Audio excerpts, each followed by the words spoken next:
My name is Ron Roulette. I'm the mayor for the city of Vacaville. I want to thank everyone who's joining us tonight. The purpose of this town hall meeting is to discuss our current police policies and to hear from the community about your experiences and ideas that may improve the ways that our police department and our city address the needs of the community.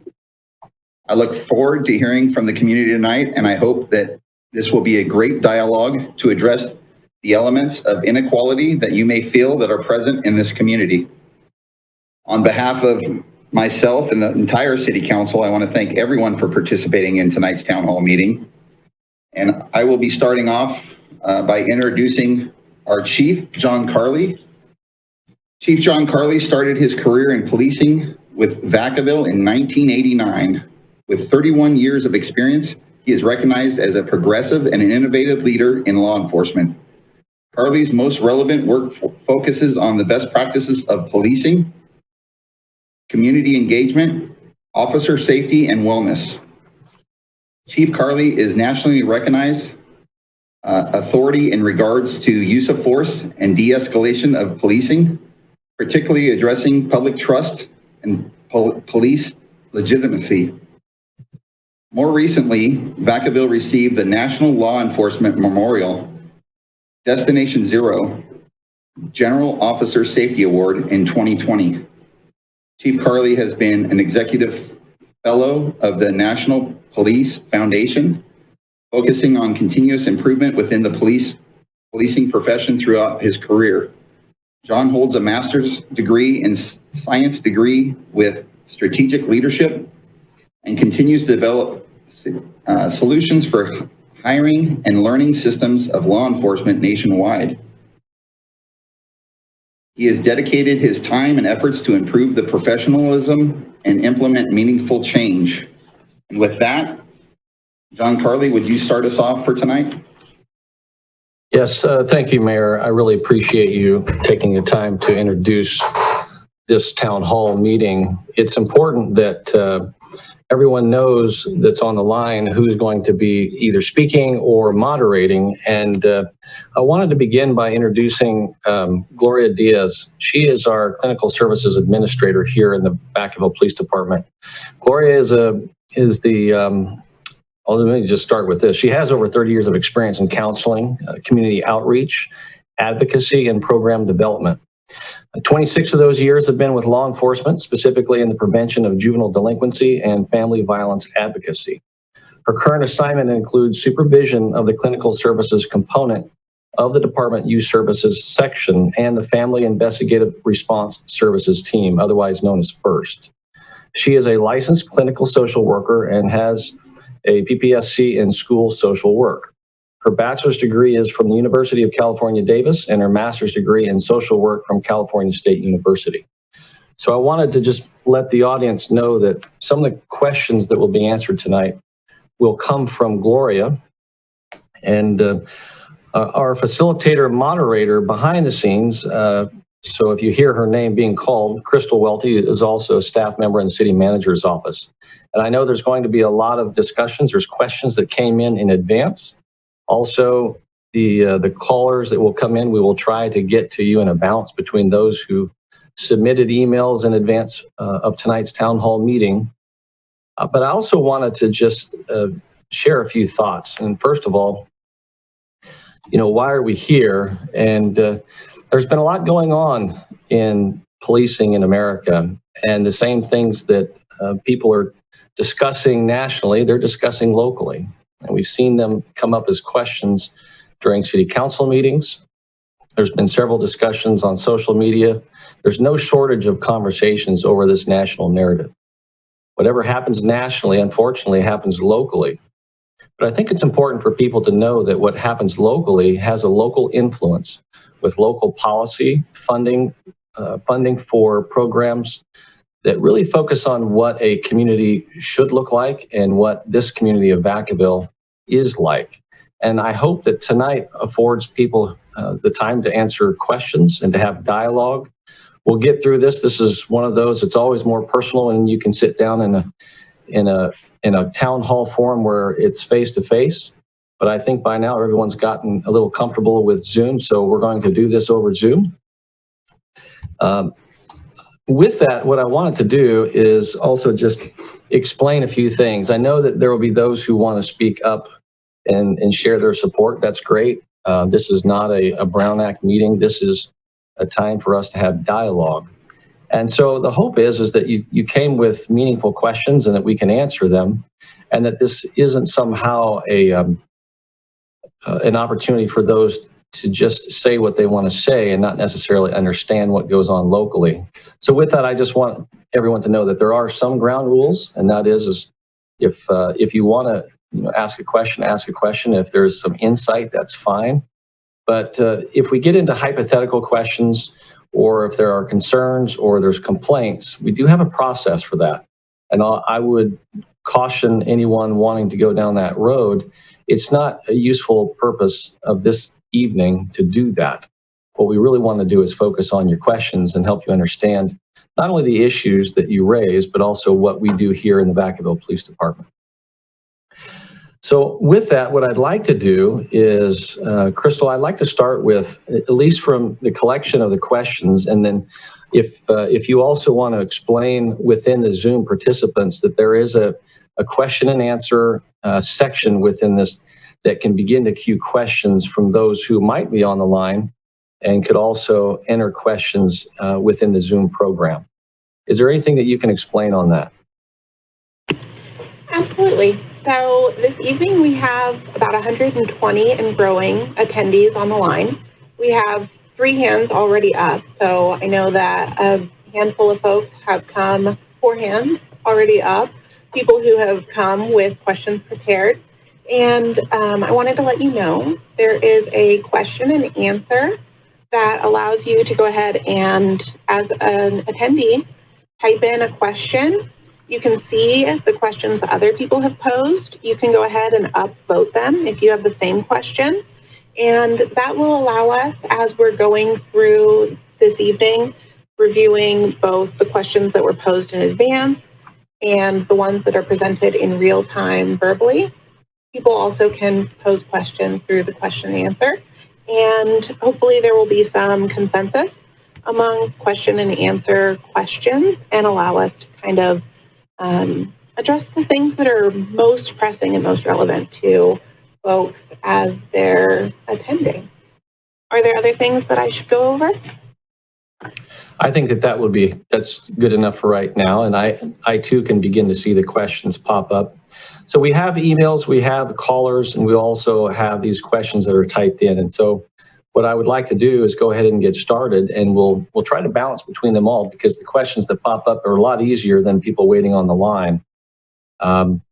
So to begin with, I'm going to stop sharing my screen for the time being so that we can personalize this discussion. The question and answer, I just want to start with one so people understand how it works. It starts by saying, I was wondering if Vacaville PD files reports with the FBI's voluntary database of incidents involving use of force. And so that's just the first online question. It is true that there is the FBI database that allows for agencies to participate in this reporting process for use of force. Anytime there's a response to resistance, not everything is reported. It depends upon is it serious bodily injury, and there's parameters behind that. And the Vacaville Police Department does participate in this program.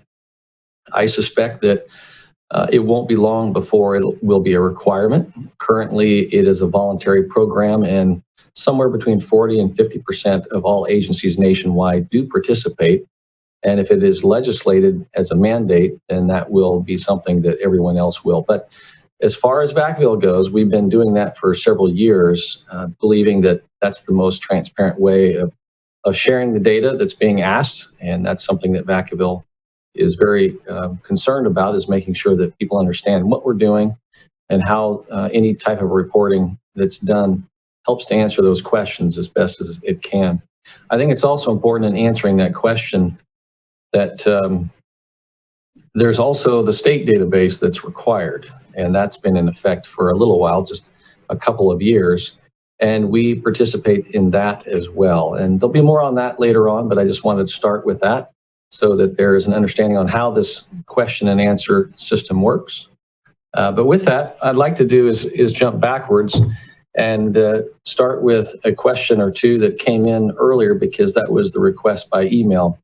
So, Crystal, if you wouldn't mind, go ahead and start with at least one of the earlier questions that may have come in from our email process, if you could.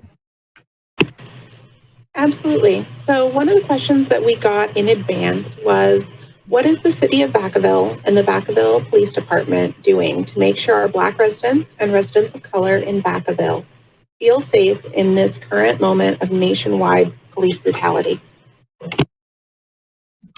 That's a really deep question because so much of what we're talking about is individual fear, and it could also be based on personal experience.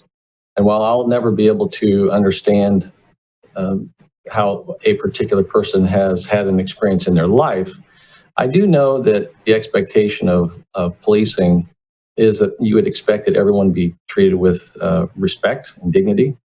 Those are part of our core values, and we don't always see everyone on their best day. But the reality is we can treat everyone with respect. And the fear portion of this may or may not be individualized. I would caution anyone that watches the media, gets drawn into social media, that you just have to ask yourself, here in Vacaville, I can't speak for Minneapolis, I can't speak for any other city around the country. I can only speak for the service provided here. And that is we've been wearing body-worn cameras for over a decade, and the process by which we have transparency to make sure that the service we provide is professional. The experiences that somebody might have might be rooted in their own upbringing. It might be rooted in anything related to a traffic stop that they've experienced. But the concern I have is if we are overstating the risk that somehow that there is an epidemic. I've worked for the city of Vacaville since 1989, and what we're discussing right now is as if we've lost control of the police, and somehow the police are the entire problem. Many times when we have a chance to have public meetings, whether they're forums in the faith-based community, I get this question: and how can we make sure that our children are safe? And it comes back to just the fundamental rule of compliance. And that's one of the things that sometimes we forget, is just imagine the human decency of how you talk to people. And on a traffic stop, most important, because that's one of the most dangerous encounters that the police can have, is general rule of thumb is being polite and respectful. You can always disagree with a reason for a traffic stop or an encounter, but at that particular moment, it's not usually the time to somehow make the complaint or argue whether it was a lawful stop. It can always be addressed later on. And so my suggestion is always to just address the reason for the stop in the moment and be polite and professional, and it usually won't be a problem. The other thing that I'm going to suggest is something that's occurred in the last 10 years. It's this thing right here. It's the phone. And it's an object in a person's hand. And while everyone feels compelled to pick up the phone and record the police, the reality is the best thing that a person can do is simply, in compliance, is understanding that the hands are often the focus of a police officer, because that is usually the impetus of any type of force if there is a response to resistance. So body language, body posture, and being polite and professional is the start. And I'm sure we can have a further discussion as we move along. But that's just some thoughts to begin with. And again, fear is something that I can't take away from people, but I can, one encounter at a time. And every police officer can do the same thing, is return that professionalism right back at the person who's being stopped. And I would say that most any encounter is going to go in a positive way. It's a strange comment to say, but in my 31 years, I've never had to use force to overcome any resistance from anyone who was compliant. And so sometimes I believe this gets overstated in our society, and I'll just leave it at that. So is there a caller on the line that we can take your call? Absolutely. Vera, I have you with your hand raised. You've been very patient. I'll go ahead and open your mic.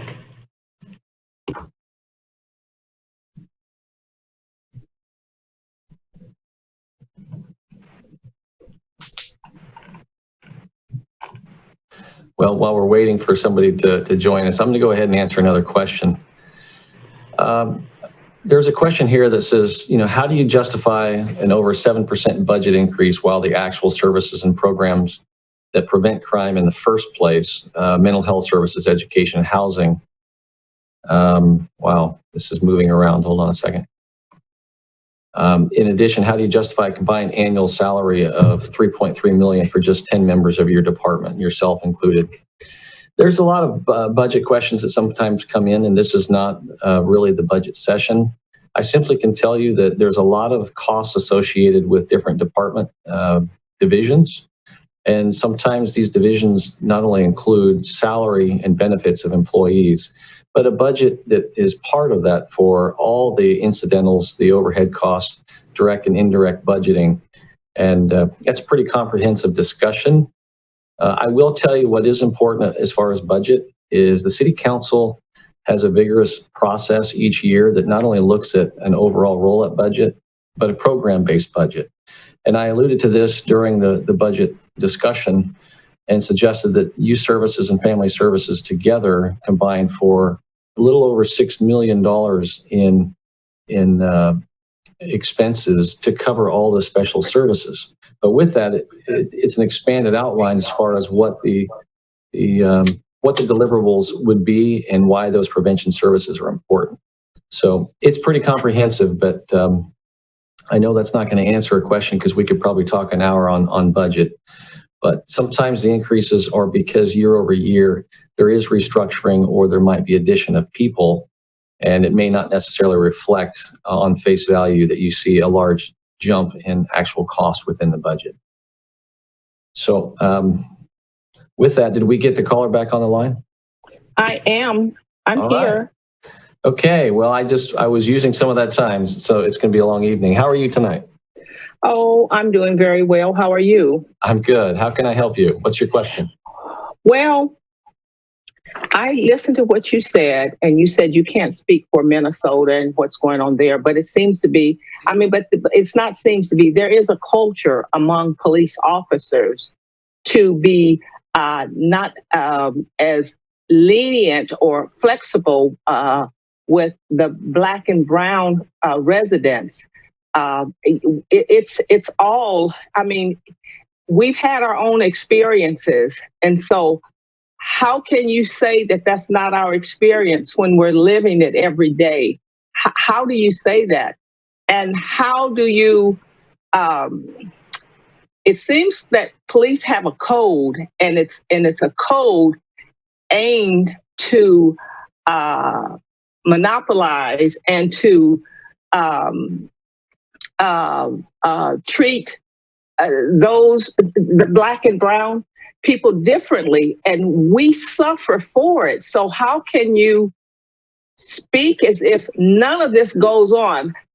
I don't understand. And you said if we are polite, they will be polite, but that's not been what has happened to my grandkids or my children for the past 30 years. I've seen the same interaction and ill treatment to my people for 30 years, and it hasn't changed.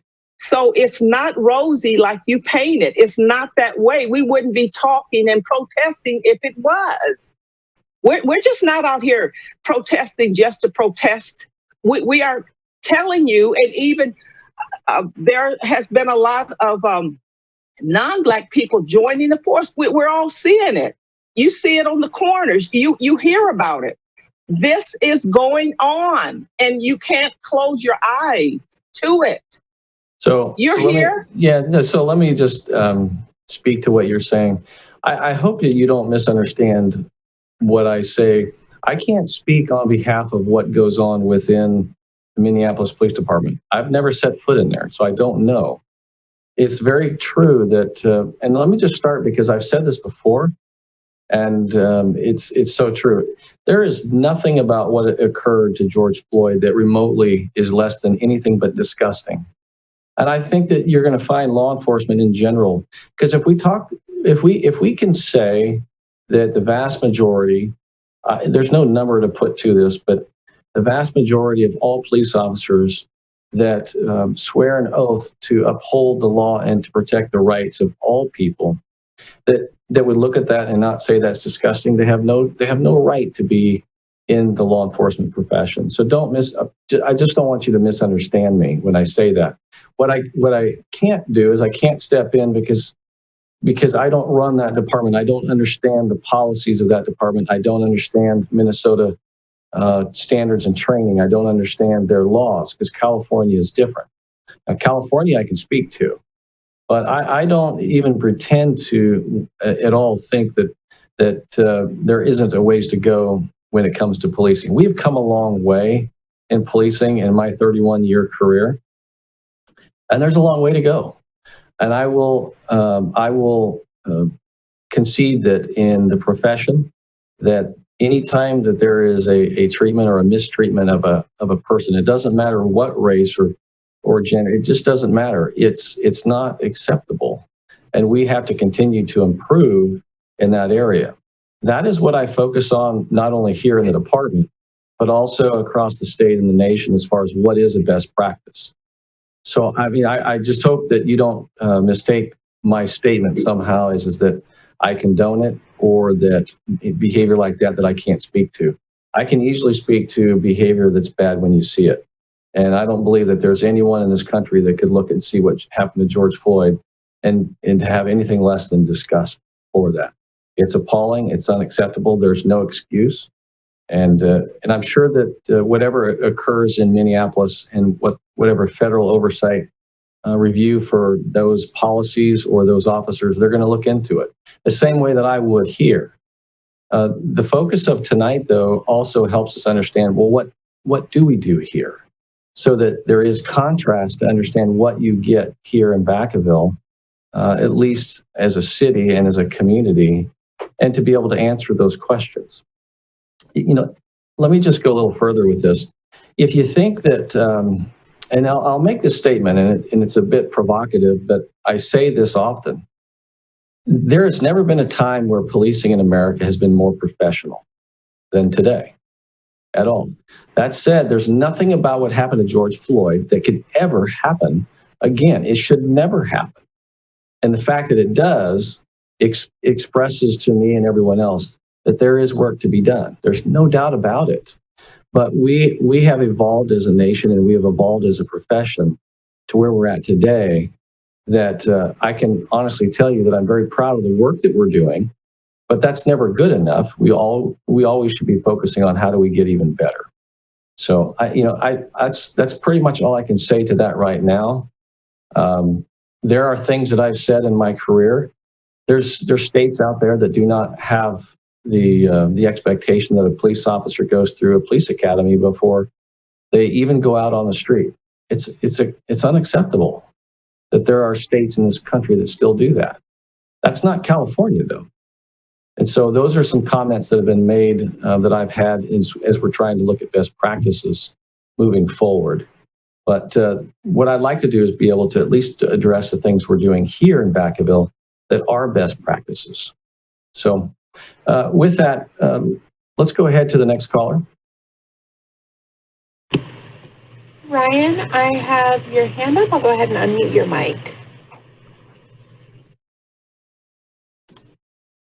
And as a reminder, callers, you may need to go ahead and unmute yourself by pressing *6 or pressing your unmute when you're recognized by the chair. I've been unmuted, correct? Yes. Thank you very much. Now, Chief Carey, I would just like to say, for one, you completely just discredited what Vera just said there. I find that really offensive, especially since that's a person who's expressing her own experience and her family's experience within our community in Vacaville.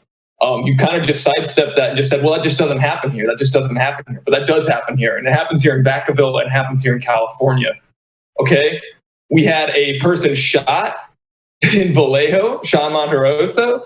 You have the Vallejo PD covering that up. And you can't just sit there and say that this doesn't happen just because you're not in control of Minneapolis or whatnot. That wasn't what the question was. So I found that incredibly disrespectful on that. And then to focus on your comment of the best thing we can do is compliance, that's not true. That doesn't happen because we have multiple videos throughout the country, and especially in California, the Bay Area, in this area around Sacramento, in Solano, where compliance results in force of use. Okay. Last year, we had a video come out of people who were complying in Cordelia pulled over by 2 officers. I know this is in Vacaville, but this is a neighboring city where the ideas are very similar. They were beat up, smashed in the street, body slammed, all while being videoed, and nothing happened to that. So please don't just sit here and say that the best thing we can do is compliance when that doesn't work, especially for our community members of color. Also, it doesn't really work when, in Vacaville particularly, when you get pulled over for a speeding ticket, what seems to be the only thing you guys really do that often, when 3 other police cruisers pull up, pop out in their tactical gear, ready to roll, hands on their guns and stuff. That is an intimidation tactic that you guys use, okay? So please don't just go and dismiss an actual community member. Let me go ahead and answer. You've got several questions. Let me go ahead and respond to a couple of them. Listen, I don't even begin to take any experience away from anyone, especially if I've never seen what they've gone through. You have to understand a few things here. My responsibility in providing police services for Vacaville are not to provide police services for Vallejo or Cordelia or any other city. What I can do is I can learn from all those locations, including even reports that just came out this last week from the city of Sacramento that the Attorney General published and said, here's the things that we have seen in the Sacramento Police Department. They did a full analysis. I didn't. But to their credit, what they did is they provided an analysis with recommendations. And the Attorney General Becerra suggested that every agency look at that and identify and review your own department based upon the things they found in Sacramento.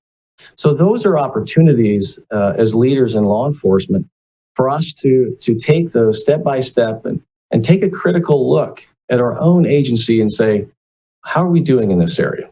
What do we do when it comes to review of any type of response to resistance that occurs in our jurisdiction? What is the process? All those things are recommendations, and I would encourage you and anyone else to be able to look at that and yourself. And those are the same questions that we'll analyze our own department for. And those are the ways that we can improve. And again, I don't have the facts of those other cases. I literally am very much involved here in Vacaville to provide the very best services we can to our community. That doesn't mean that I don't pay attention to what's going on outside. And listen, even from your point, I'll speak to it. The previous caller, her own experience with her own children, I do not take away from that. I simply said early on, there are some ground rules. We have a vigorous process for being able to report anything. It could be as simple as a complaint on an officer. I used to be in that Office of Professional Standards. It's available on our website. It's available through our transparency portal. From a supervisory level, if it's some sort of a simple misunderstanding on a traffic stop or a comment or a complaint about how they were treated, we look into every single one of those. So the point is there is a process for that. And I would encourage anyone who feels that there's a need to get more answers to immediately start with contacting the officer supervisor who's always working at that time. So for an example, if someone did not feel that there was a justifiable reason for a traffic stop, when it's over, you can simply ask the officer for their name and ID. And you can even ask if the supervisor is available on the street or how to get a hold of that supervisor. It can start at that point. But the civil way of doing that is to engage it in a dialogue and not necessarily trying to engage it with the officer at the time. That's all. And if there is a history of somebody who is going to likely say that they were mistreated by the police department, we've investigated every complaint that's ever come forward, at least in my tenure here as chief, and also since my time is running the Office of Professional Standards. That's the only way that we're going to be transparent to the public, is to be able to answer to those questions.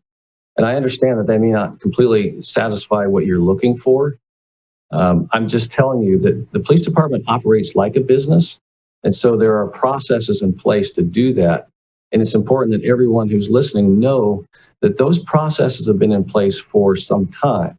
And what we're trying to do is make that information more available to them, and even on our website. And that's why the transparency portal, at least for now, at one of the council meetings was posted because of these questions that were coming to the council. And we look forward to that. And there's a lot more that I want to share this evening when it comes to the transparency portal. But I'll give it some time so that we can answer some questions. But I want you and everyone else to understand, I focus on not only data, but best practices and policies. And I'll leave it to anyone else, especially one of the questions that came up about the reporting of data. And one of the things that I do is I chair the data sharing task force for the state of California, and I sit as an advisor to the Attorney General. So that what we can do is we can provide high level data so that the public can feel a little, you can take how you feel and you can analyze the data yourself. You don't have to take my word for it. And there's more data coming when we're going to talk about traffic stops and racial profiling and what that looks like in the state of California. That's way ahead of the country when it comes to this. And it's RIPA, R-I-P-A, and it's on the state's website. But I'll talk about that more in a little bit. What I'd like to do right now, before we take another question, is I want to turn it over to Gloria. And one of the questions that keeps coming up during budget is this discussions about defunding the police. But before we talk about anything about budget, I think it's important to know what kind of services are provided here in the history of Vacaville and why it's important, because so many of the challenges we face really focus on prevention and intervention and not simply just law enforcement. Vacaville is unique in this area. It's a bit of an understatement from my perspective because I know the history. But there's a lot of work going on behind the scenes, and Gloria and her team are very much involved in this. So Gloria, I'm going to turn it over to you, and then in a minute I'm going to put the screen up so that some of the discussion points can be up there. But why don't you go ahead and give us a little history of our clinical services here and why it's unique. Sure, thank you. Thank you everybody for coming today and participating. I think this is a good starting point. I just want to reiterate, this is a time to look at our city and see how we can improve as a police department. So I really, am proud to see so many folks that are participating. From my understanding, our program started in 1973, actually, between a police officer who became superintendent in Vacaville. She was Shireen Wilkerson was assistant superintendent, but first she was a police officer with our police department. And she and a mental health professional received a grant, which started our programs in the schools. And that was in 1973. So that's a little history there. But in 1993, I was hired. I was the second mental health professional to be hired. And that's where our programs started. And I do want to talk a little bit about the Family Resource Center. I think there was a question, Crystal, in the ones that came in online. I think it was under budget. It was question number 6. If you wanted to read that so I could answer that specific question. Absolutely. Is the Family Resource Center still part of the police department? And has the number of outreach and social workers at the center grown or shrunk in recent years? So in recent years, in the past 10 years, we've lost funding from grants, and then we've retained other funding. So it's been pretty stable the last 10 years. The one thing we have done is we have increased 2 part-time positions to full-time positions with our Family Resource Center. Right now, we have, 8 staff at the center. Have there been more in the past? There have been. And so just wanted to let you know, we used to have a past program in 2005, and we had about 15 staff, part-time staff there. So that program ended and we became the Family Resource Center. And a lot of our community is by word of mouth. A lot of families come to the Family Resource Center because they are in crisis, and a lot of them are in need of just basic needs, especially right now with COVID.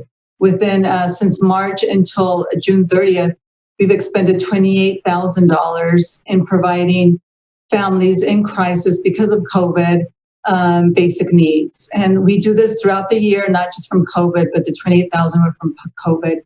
We also provide parenting education to families through our parent project groups, our nurturing program, or just one-on-one.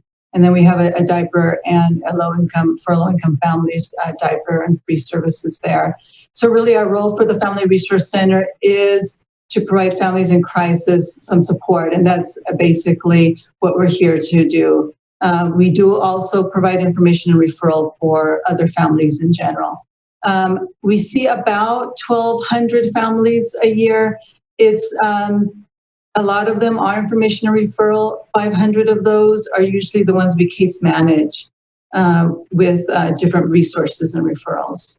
And then the next part of our first office is also the Special Victims Unit that we do. If you could go to the next slide. Thank you. And our Special Victims Unit started as a domestic violence program, just relating and assisting victims of domestic violence. Now we look at child abuse, domestic violence, elder abuse, and sexual assault. It's all in one center. The nice thing about this program is we really try to connect with the victims and the families and provide them the services that they need after a crime report has occurred. So a lot of our programs are looking at preventing. It's a prevention effort, and then trying to prevent the cycle of violence from continuing. And in doing that, we assist victims with restraining orders, accompanying them to court, because that court process is very difficult. And also try to provide some counseling and group support. Our most recent efforts is around human trafficking with our minors and also with our adults. And that is also an area that we're just learning and understanding and knowing how we can provide a service to the community. And again, our role is to provide and prevent and intervene when it's needed. And our Special Victims Unit, we do have officers that work there as well. And there's a sergeant and 4 detectives, and we work collaboratively. They look at the legal piece of it, and we really focus on family and trying to provide those services to the victims and the family. And we work collaboratively on that. And then the next slide, I think it's about our youth services section. So this is in the schools primarily. We have a counseling program. It's all about prevention, again, as I mentioned. And we work with different universities, and we provide counseling at the school site from K through 12. Our counseling services are primarily for the students, but we do outreach to the families. We just got the numbers from this past year. We did have to pull our interns once COVID hit, but we saw 275 students for 19 and 20, the school year, providing over 1,700 counseling sessions. And again, these are young people that are struggling, that are referred by themselves, the school. Sometimes our diversion officers refer them as well, and our police officers. They don't have to have committed any type of crime. It really is just to prevent, a prevention for them. We do a substance use group that sometimes we get referrals from the court around marijuana use. Since it's been decriminalized, it's an infraction, but in order for them to get their license, for example, they have to have some kind of a teen group. And so we provide that for free for them as well. And then we also work with young people on anger issues using mindfulness curriculum.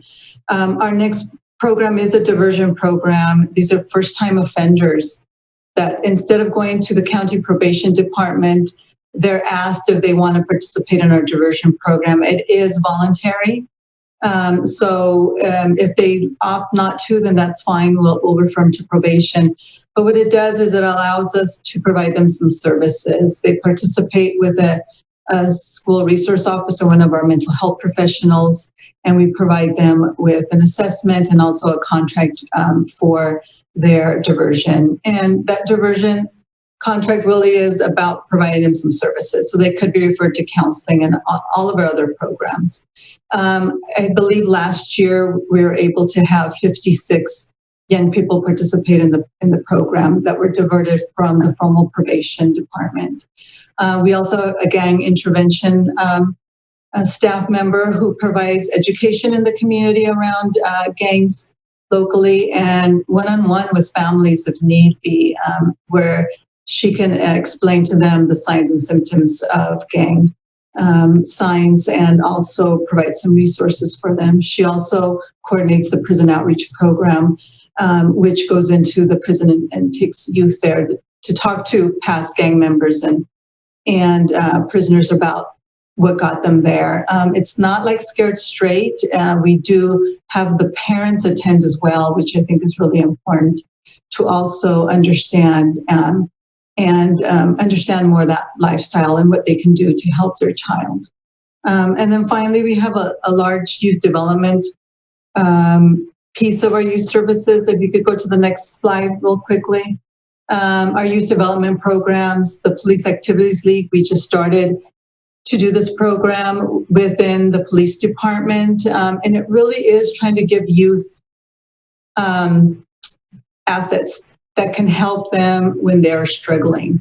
So it's building up those positive assets, like positive relationships with adults, with other peers, and then also giving them some skills in leadership and skill building, and working on some civic engagement activities in the city. So, for example, Vacaville Reach Youth Coalition, they were responsible for paving the Rocky Hill Trail over by the Rocky Hill Street and Markham area.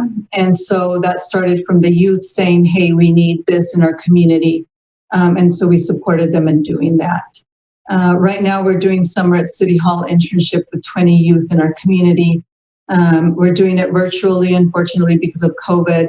But we've done it 2 years in a row, where we have young people internships within our city government. And so they could be in with attorneys, with our police officers, with human resources and our housing department. Again, is trying to engage young people and give them the tools that they need to succeed. And we know with a lot of our young people, especially our young people of color, getting experience and work is one way to elevate and help their families out, but also to give them experience and able to put that on their resumes and move forward. Right now, we're doing that virtually and providing them with a little stipend as well, knowing that we value the youth in our community and we value their voice. So those are some of the programs that we have in the city of Vacaville that, again, are open to all of our youth, and we hope to engage more. This past year, under the youth development programs, we've outreached to 720 youth in our city. And that's through these programs, but that's also doing a youth summit, providing also some peer groups in the high schools and middle schools around marijuana use. Youth actually do the presentations, and they use Kahoot and other things to do those presentations. And then our youth have been invited to present in Sacramento and the Bay Area on their efforts. And so that number includes all of those attendees as well. But that's a little bit of what we offer. And definitely, I think those are the questions. That one question definitely came up. And if there's others, I can answer them throughout the evening tonight. But thank you again for participating.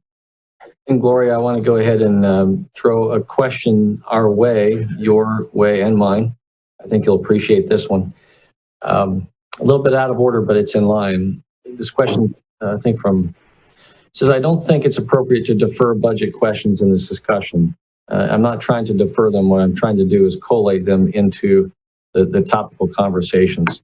The community wants more funding for social workers like Gloria Diaz, who can help individuals in crisis rather than having police officers respond. What kind of budget changes will you be willing to make to allocate more funds to social services in Vacaville, especially for our low income and communities of color? This particular question I think is important for all of us, because we here in Vacaville dedicate a large amount of resources already to the clinical services. And the mayor asked me to come back with more information on what is needed to further expand some of these services. But I think it's important for the viewers to understand the level of service that we provide here in Vacaville, you're not going to find in any other city in Solano County. And you certainly, given the history here, Vacaville is known throughout the nation as a best practice model for this. There is great questions out there as why would we send a police officer to domestic violence or somebody who's experiencing mental illness? They're great questions. I can assure you that I've asked the same questions. So there's a separation between another question and this, and that is where do I stand on defunding, and where would I allow for cuts to take place so that we can spend more money on some of these other social services? Well, first of all, you have to fund public safety so that whatever the safety the community expects, that safety will be maintained. And a separate question is how can we create more prevention and intervention so that we don't need a higher level of public safety service? Those are great questions, and I get them all the time. So I will be bringing back more information to the council this fall as we look at what would it look like. You've seen around the country conversations such as Eugene, Oregon's Cahoots. They send, I believe, a paramedic and a therapist to the scene of people experiencing crisis, whether it's drug use or mental illness. And they're all great ideas, but you also have to understand that there is a level of violence that can occur, and there's danger that does occur. For example, I've seen some that say, well, we don't need to send the police to disturbances.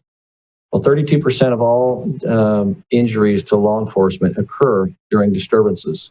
So if you believe that somehow that we can reimagine policing, it would be great if it could happen. The problem is there are those that, whether they have a violent tendency because of drug and alcohol use, and those experiencing a mental illness or some form of a crisis, does not mean that there isn't the propensity for danger or risk to everyone involved.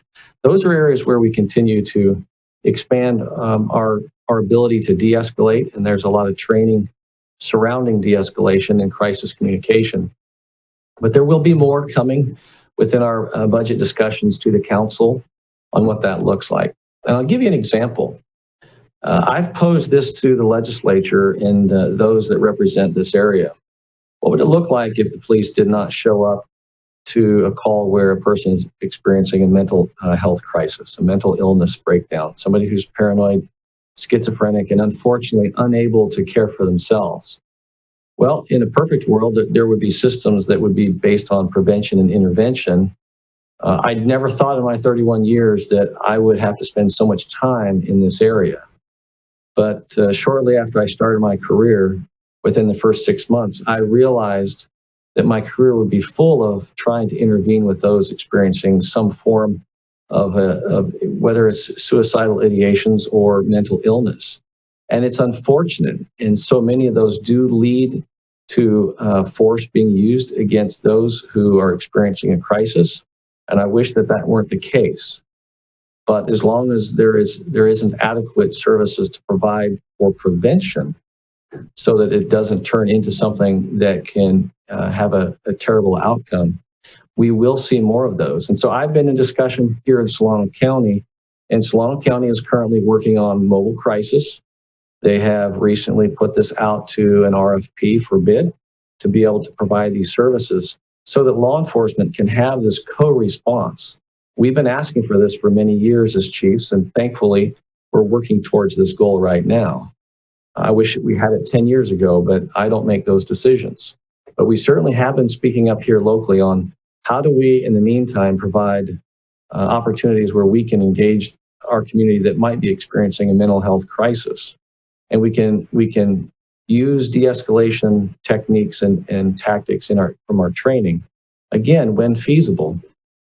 but there are no guarantees that every situation is going to turn out okay. And it's misguided for anyone to think that if you were to create a co-response, that somehow the police wouldn't show up. I've seen it way too many times where it's gotten to a point of crisis. And I wish we could look at the root cause so we didn't have to do that. But there's a lot of work going into this, and we are working here locally on trying to improve what that looks like with a co-response for mental illness, because it is a real problem. It's certainly something that I brought to the council when we look at what are some of the challenges that we find here in Vacaville that's consistent everywhere across the state. And then with that, I think there are some other budget questions, and I don't want to dismiss them. I just want you to know that I will get to them. I do have a few slides on that, but I want to be mindful of other people's times in some of these questions. So I don't know, Gloria, if you had any other comments on what I was sharing. Yes, I do. So our other role is our licensed mental health professionals do come out on scene when our sergeants or our patrol officers feel like a family needs the support. And it's usually around a homicide, a death of a child, a suicide. And usually it's about 10 times a year when we're asked to come out and respond. So our roles really are prevention and counseling, but we are used at the department right now to come out to those types of situations and try to provide support to the family. So that does happen now. There is a mental health question that maybe Crystal is a good time for us to dive into. The mental health question number 1. Absolutely. Do officers who encounter individuals exhibiting mental health issues contact either a supervisor or a member of a crisis intervention unit? So I wanted to talk a little bit about that. We do have a crew. It's the community response unit that does respond to some of the homeless issues in our community. And they come out together, they co-respond with an outreach worker from the Opportunity House to address some of the homeless issues. And again, this is a nonprofit agency locally.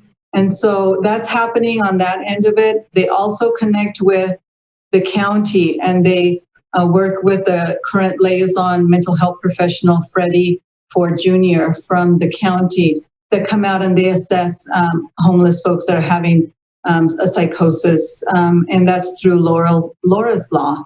And so this is some of the ways that we do respond locally to mental health issues. As Chief said, we've been looking at what other agencies are doing to see what we can do moving forward. And he's asked me, without thinking about funding, what would be ideal here in Vacaville. And I still feel that in many situations, especially around domestic violence, calls that needs to still be responded by a police officer because of the delicate nature in domestic violence cases. But that's best practice that we're looking at, is to look at co-responding with an officer and mental health professional. And I know the county is looking at that same model, working with a nonprofit agency to provide those services in our county. We don't yet know how that's going to look like for Vacaville. So that's a question that I wanted to address. And I do think that Vacaville is very open to being progressive and reimagining what policing looks like. Policing isn't going to go away, and there are those who are calling for the abolishment of policing. And in a perfect world, I suppose you wouldn't need the police. We don't live in that perfect world. We live in a great community, one that really does enjoy what community stands for, with a strong relationship with its public safety. There's no doubt. Some interesting pieces of information that I've often said is, policing, if you're part of the public and you're part of the community, it goes a long way in how you view what a community should look like. Between 80 and 90% of our staff live here in town. There is an investment. They're invested into a better outcome for what we want Vacaville to look like. One of the challenges that may be experiencing across the nation is if you have staff that don't live in town, that aren't part of the neighborhoods, that don't know what's really going on, it can affect on how vested you are into solving the problem. Community policing is not new. It is something that's been around for many decades, and it's a philosophy. It's not a program. It means we hire officers and staff to be problem solvers and not to just look at how do you do it by enforcing a law, but reducing the challenges that a community faces. And one other thing I want to share with our followers tonight, one of the meetings that I got to attend a few years back on trying to look at what this looks like nationally, and especially in neighborhoods that in some cases feel that there is an oppression from the police, and especially in some of the bigger cities, the inner city neighborhoods that may have larger communities of individuals that might have socioeconomic challenges that might seem to be over-policed. And the chief of police in Los Angeles shared with me, Charlie Beck, among other people, it is true that some neighborhoods can be over-policed, but it doesn't necessarily mean it's because the officer somehow has bias or racist or prejudiced beliefs. It does mean when we look back, I look back at what policing has been in my career, and if there is a high crime neighborhood, and there's people who live in neighborhoods that very much want the police to take care of whatever is lawlessness, and whether it's gang violence or other street activities. And how can we do that without causing harm to everyone else who lives there? And I can honestly say that in those discussions, policing likely in some cases gets that wrong and has gotten that wrong in the past. Because if you over-police a neighborhood because you're trying to deal with a high crime activity, whether it's a large city or it's here in Vacaville, you may have what's called is a saturation effect of the resources applied in one area more than others. That's a real experience. And so what we're trying to do, and what we have been looking at for a long time now, at least in the last 10 years, is how can you be more strategic in knowing what is occurring and who's doing it, instead of maybe stopping cars that are late at night because they're driving through the neighborhood. But do we really know where the problem is coming and try to solve it with information and work with the community? That is a better model. For years and years, the dragnet approach to stopping, the majority of anything that is moving in a neighborhood, believing that it's high risk, can create that tendency of over-policing. And for that, we need to learn from that. And I can assure you, those are conversations that are being had in law enforcement, at least in my experience, heavily over the last 5 years, of how to rethink policing in a way that can deal with the crime and the offenses without creating undue harm to the people who would prefer to make sure that they have the same rights afforded to them as safer neighborhoods. And that is a responsibility between the police department and the community working together on that. So I know, Gloria, you experienced some of this and we've had these conversations, but it's a very important issue on how do we get it right? And we may not have always gotten it right. And this is a good starting point to do that. It's good to evaluate what we're doing and how we can do things better for the community. And that's why we're here. So with that, I wanted to just answer a question. There was a bias question.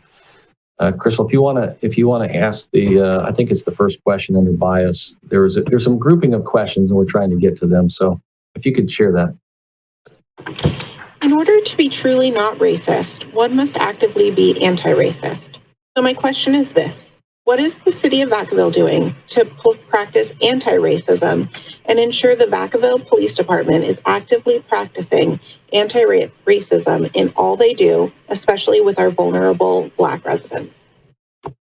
So it's, again, this is a question that we could sit and talk about all night. It's really unfortunate that we live in a country that's progressed so far since Dr. King.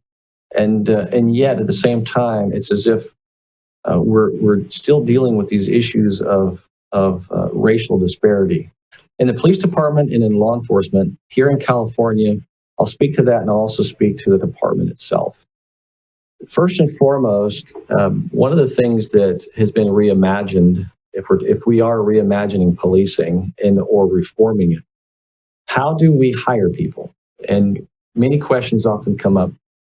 How do we hire people who, and I've heard this, who look like me or are a reflection of my race or ethnicity in a community? And make no mistake, I understand what the ethnicity and racial makeup is of Vacaville.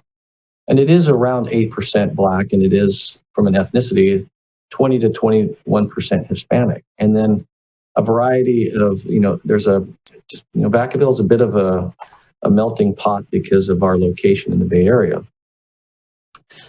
We do hire, and we do our very best to include the most professional individuals we can. I said something about 4 years ago that as I did, I meant it. We have to, as a profession, and myself as the chief, hire, train, and equip emotionally intelligent people. People who want to serve. It can't just be somebody who wants somehow, as people look at the law enforcement profession, the rights of individuals as a free society have got to be safeguarded carefully. And individuals, if they're properly selected, we can train individuals how to do this profession and do it professionally and thoughtfully. So it starts with the hiring process. And the hiring process is vetted very carefully. We have reimagined what that looks like so that we can create an experience where Vacaville, our officers, very much are from Vacaville, the majority of them, but also would be more reflective of the diverse groups that you're going to find not only here, but in Northern California. Part of that also is recognizing that we have to invest in the future. You can't just necessarily, I know there's questions about moving from one agency to another. In the last 18 months, we heavily invested in the police officer of the future. It doesn't take away from the good officers that we have, but it's trying to understand the need to hire and train and equip emotionally intelligent officers. So with that, we put 14 individuals through the police academies, 3 different academies, 3 different sets, but the same academy.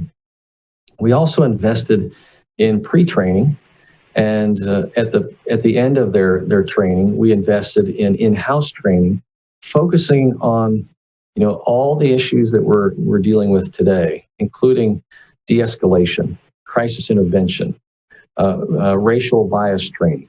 Everything that when I see the comments that are out in the media and everyone's talking about them, I believe that what we're doing is we're focusing on that. And there's a lot of questions that I've seen about that. How many hours? I've seen there's no way that we're training enough. And that's just not the case. Vacaville is a training organization. I can't say that about every other agency, but we have emphasized how much training it is needed to make sure that that what we're doing is we're affording each officer the best possible platform to be able to to go out and do that. Now, the other thing I wanted to speak to is there's a lot of conversations about bias, implicit bias, and explicit bias. Now, in the last 4 years, there's significant conversations within law enforcement training on how to address implicit bias. The truth is every one of us that's ever lived has bias. So you're never going to have in a law enforcement organization where you say they're bias free. You have to understand what it means. Implicit bias is could be any bias that is unknowingly affecting the decisions that we're making. It doesn't mean that it is rooted in somehow our core values. It's simply we make decisions and we may or may not realize that it's impacting that. So training in implicit bias for law enforcement is understanding how to separate those things that could have an adverse effect on people. At the same time, understand what it means to uphold the law and to provide services within a community. In this particular case, what we've been talking about when we talk about bias and then prejudice, prejudging, that's all prejudice really is, but from the social perspective, and Gloria, you might be able to speak up on this as well, because I'm my background is not in licensed clinical therapy. But what we're talking about now is we have moved as a nation straight to systemic racism. I think it's important to understand that what we need in our police officers is to be able to make sure that when we hire them, we're hiring individuals that have been vetted through a psychological evaluation and a background investigation to uncover anything that would suggest that there is reasons why we should not hire them. And I know, as being a prior background investigator and being able to do evaluations on the hiring process, that is a rigorous part of our program to ensure that that does not happen. Lori, do you have any thoughts on that? Sure. So I think that's really important, because if you already are assessing for those things before they become an officer, then you can really look at who might not fit to work here in our community. And so doing those assessments before is very important, so that we don't get into a cycle of we have somebody who's not responding appropriately to all of our community members. Having said that, we also have to take a look at what our community population is, and our police department needs to be represented of our population. And I know we still have to work on that, and that's something that I think we're doing we're getting there. We're working on it. And it's something that I have talked to the chief about in the past, that we need to be more reflective of our community. And so our department is focusing on that. Do we still have to work more on that? We do. And in general, I think we have to look at bias and see internally what we believe and what our actions are, and see if those are the same. If we say we're not biased or racist, is our actions reflecting that? And that's difficult to do. And I think that's something that we all have to look internally to do that. We do have a process here of assessing officers coming in, but we also have to do it internally and individually ourselves as well. And when there is an incident, it needs to be taken into account, and there has to be accountability for if an officer is hurting somebody from our community around that. So I think all of that together, I think, is very important. So our hiring practices, one of our lieutenants is very focused on doing a good hiring practice. And one of the comments that I made to him is the new officers that are coming in, speak to everybody respectfully, from our janitorial services staff that work here. And because I talked to them as well, and they really like our new officers because they treat them with respect, and they talk to them, they acknowledge them, from our staff there, and all the way up to, of course, our clinical services staff as well. I wanted to make sure I answered that question before. The Family Resource Center and all the programs I talked about are under the police department. We are part of the budget. And so I wanted to clarify that. We're all members of the police department, and that is very different than in other organizations. So I just wanted to make sure I answered that question. So what I'd like to do, Crystal, I don't know how many other callers we have on hold, but before we get there, I want to go to the questions that are in the queue. I think there's a top-rated question in there that very much is getting everyone's attention, and so we're going to try and hit a couple of those. Black children and families feel unsafe in Vacaville because of Vacaville Police Department. What will you do as chief to address this issue? It's a really hard question to wrap completely around. First and foremost, I think I'd have to start by saying it's really hard for me, knowing that I have lived in this community for so long and done everything I possibly can to create an environment where professionalism and integrity matter. And at the same time, knowing that there are people here in town that for some reason feel unsafe. And whether it's because of a racial divide, or if it's just simply because of our experiences within the police department, if someone has encountered the police here in Vacaville. I don't ever want people to feel unsafe because of an experience. I would hope that if there was information surrounding an incident that causes any one of you to feel that way, that you would feel able to come forward and speak to me or to speak to anyone in the department about an issue. There's no doubt that when we do talk about relations from a racial standpoint, I personally have sat down with individuals over the years, whether it's here or it's in a public setting, who have admitted their own bias against the police. And the reality is as a society, we're recognizing that we have a long way to go to see our perspectives in a different light than just our own. And that's one of the things that's really important in our training, is to get past whatever our own obstacle is. Police officers often, when they're out on the street and they're trying to maintain public safety, I really encourage individuals to go out and get out of their car, get to know people in the neighborhood.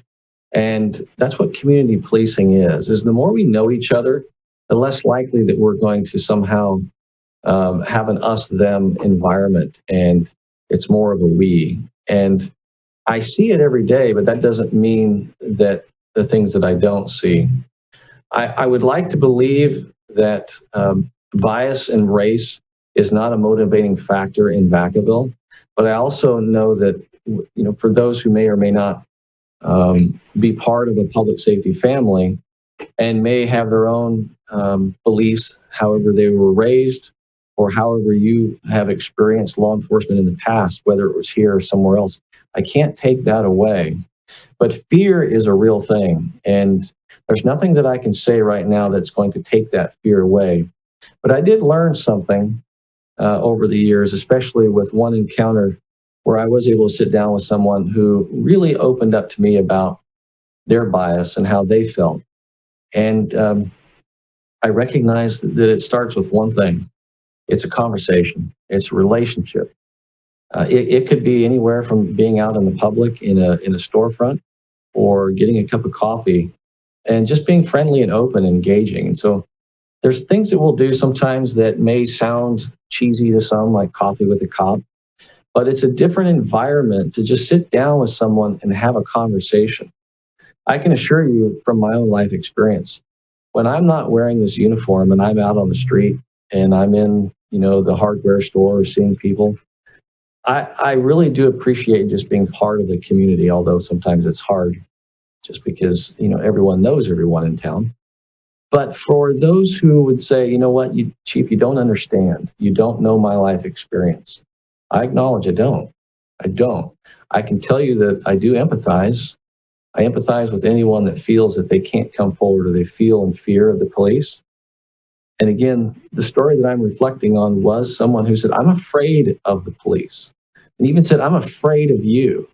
And that was a real feeling. It was hard for me to get over, because if I wasn't wearing the uniform, if they only knew who I was. And so as we do work towards what policing is supposed to be in the future, what I can tell you that my expectation here in Vacaville, the police department that I have authority over, is that we will treat people with respect, and we will find ways to build those bridges, which is also why we're in the schools. This notion that somehow that we need to remove police officers from the schools, maybe it's a perspective of we don't want the police officers to be policing the schools. I get that. But we actually started something here a few years ago. In fact, we did it years and years before. Can you imagine a police department that teaches in the schools? But that's the relationship we have with the school district, except for COVID-19. We're not teaching it this year, but literally having a program called Safety, in Service in Today's Society. And it's not a recruiting tool. It really is talking about real life subject matter issues that do help to build bridges and tear down walls as far as the stigma of what the police are. And those are little steps that we are trying to do. Is it the end all? No. But every little thing that we can do that improves the relationship of the community that we serve, I'll try anything. And I really do appreciate that our staff is is very open to looking for ideas and to be creative. And I said, be creative. And 4 years ago, this came out of a creative discussion. And then the next thing is a partnership with the school district with curriculum and school board approval and teaching first period for an entire year with a waiting list of students wanting to get in. Not because they're wanting to be police officers in the future, but it's intriguing. It's where kids are at today. They're very intelligent and they're questioning everything. And so it really does open up our eyes to those kinds of relationships, our PAL programs and other programs. But Gloria, do you want to, is there anything you want to share?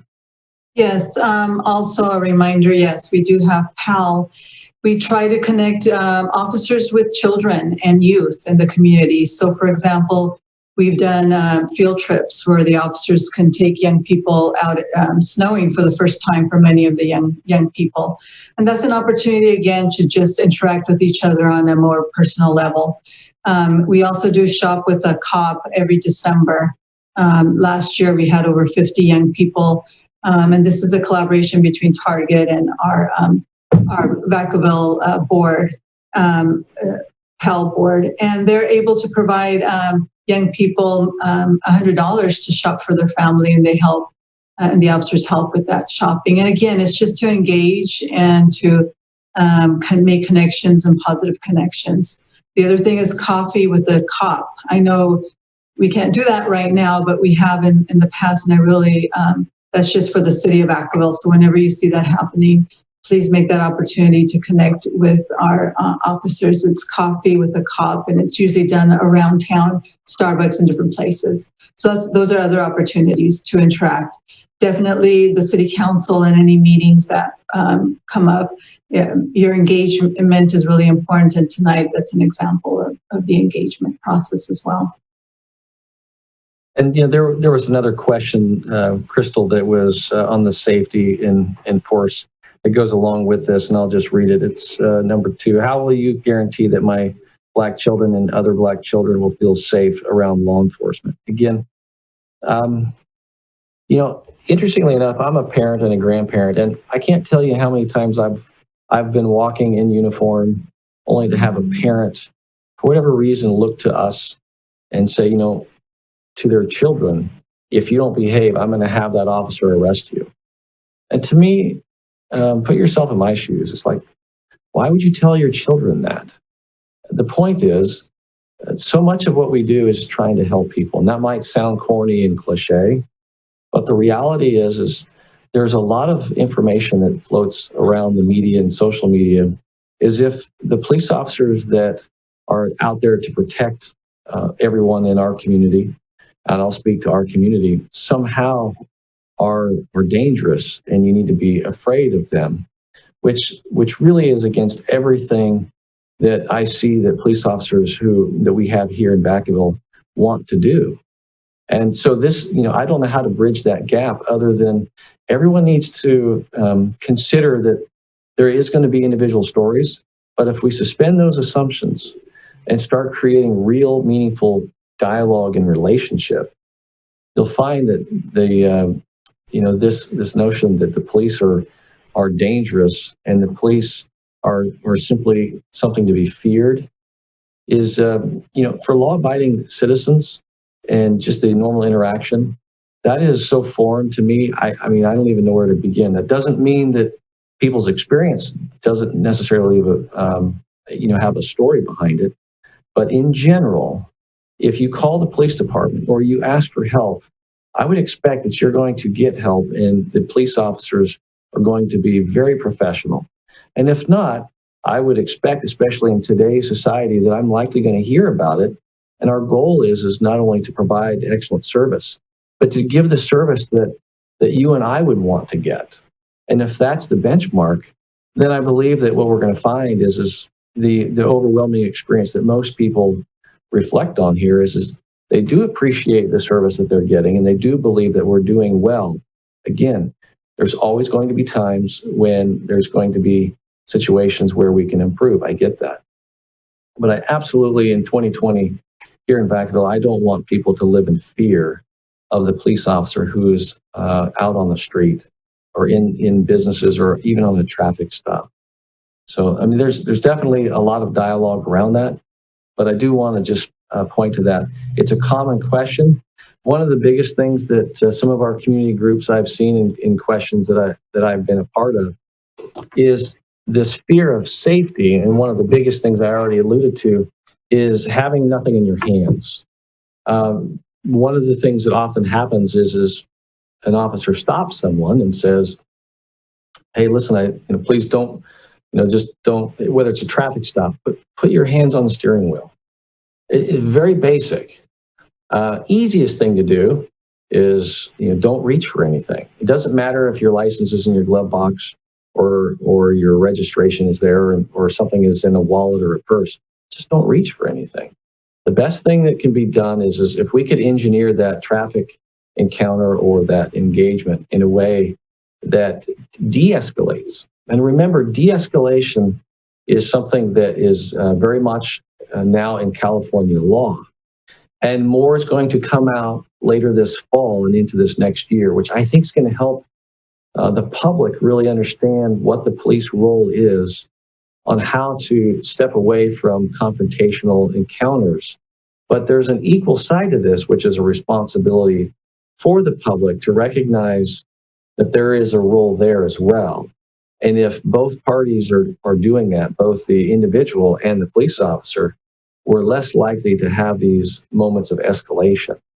And that's sometimes, that's been discussed significantly in California. And it's also part of the narrative that was enacted this last year in AB 392 and SB 230.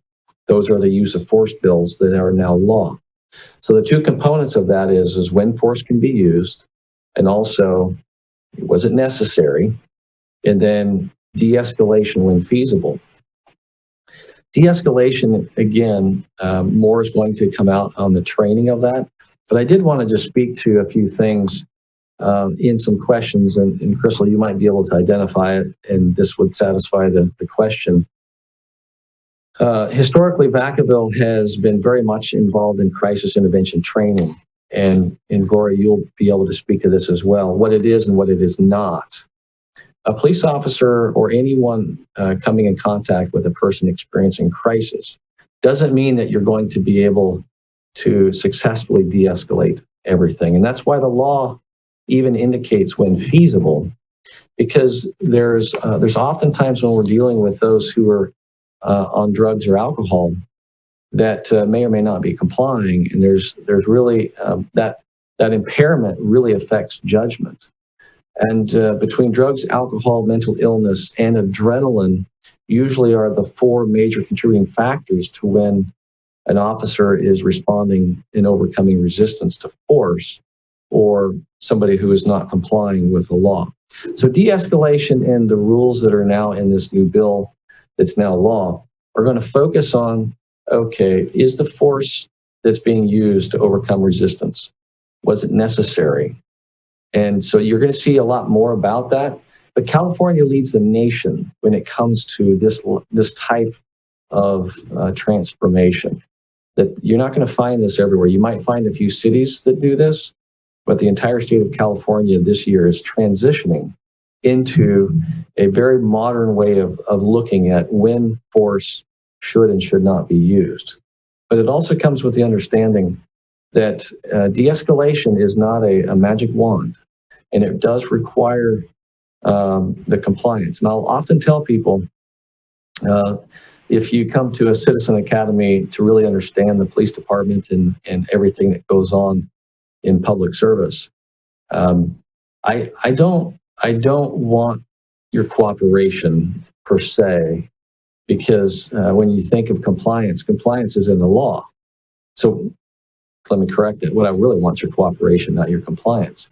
So if everyone cooperated, we wouldn't need to ever see force again. But the challenge is we don't see that. And there are times when force does occur, and there's nothing flattering or pretty about when force does occur, no matter how you look at it. Television is very different than the real world. And we're seeing a lot of violence on TV given everything that's occurred in some of these cases since the death of George Floyd. None of it's justified, no matter how you look at it on any side. But it is the real world that we live in.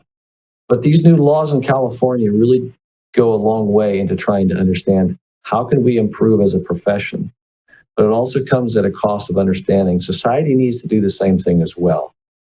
We are not superhuman, and even the federal court, the Supreme Court, has acknowledged you can't expect the police to be having superhuman powers in all cases, because at some point it's going to be a failure. And what we can't do is continuously look at a nation and say when one incident occurs, it defines the entire profession.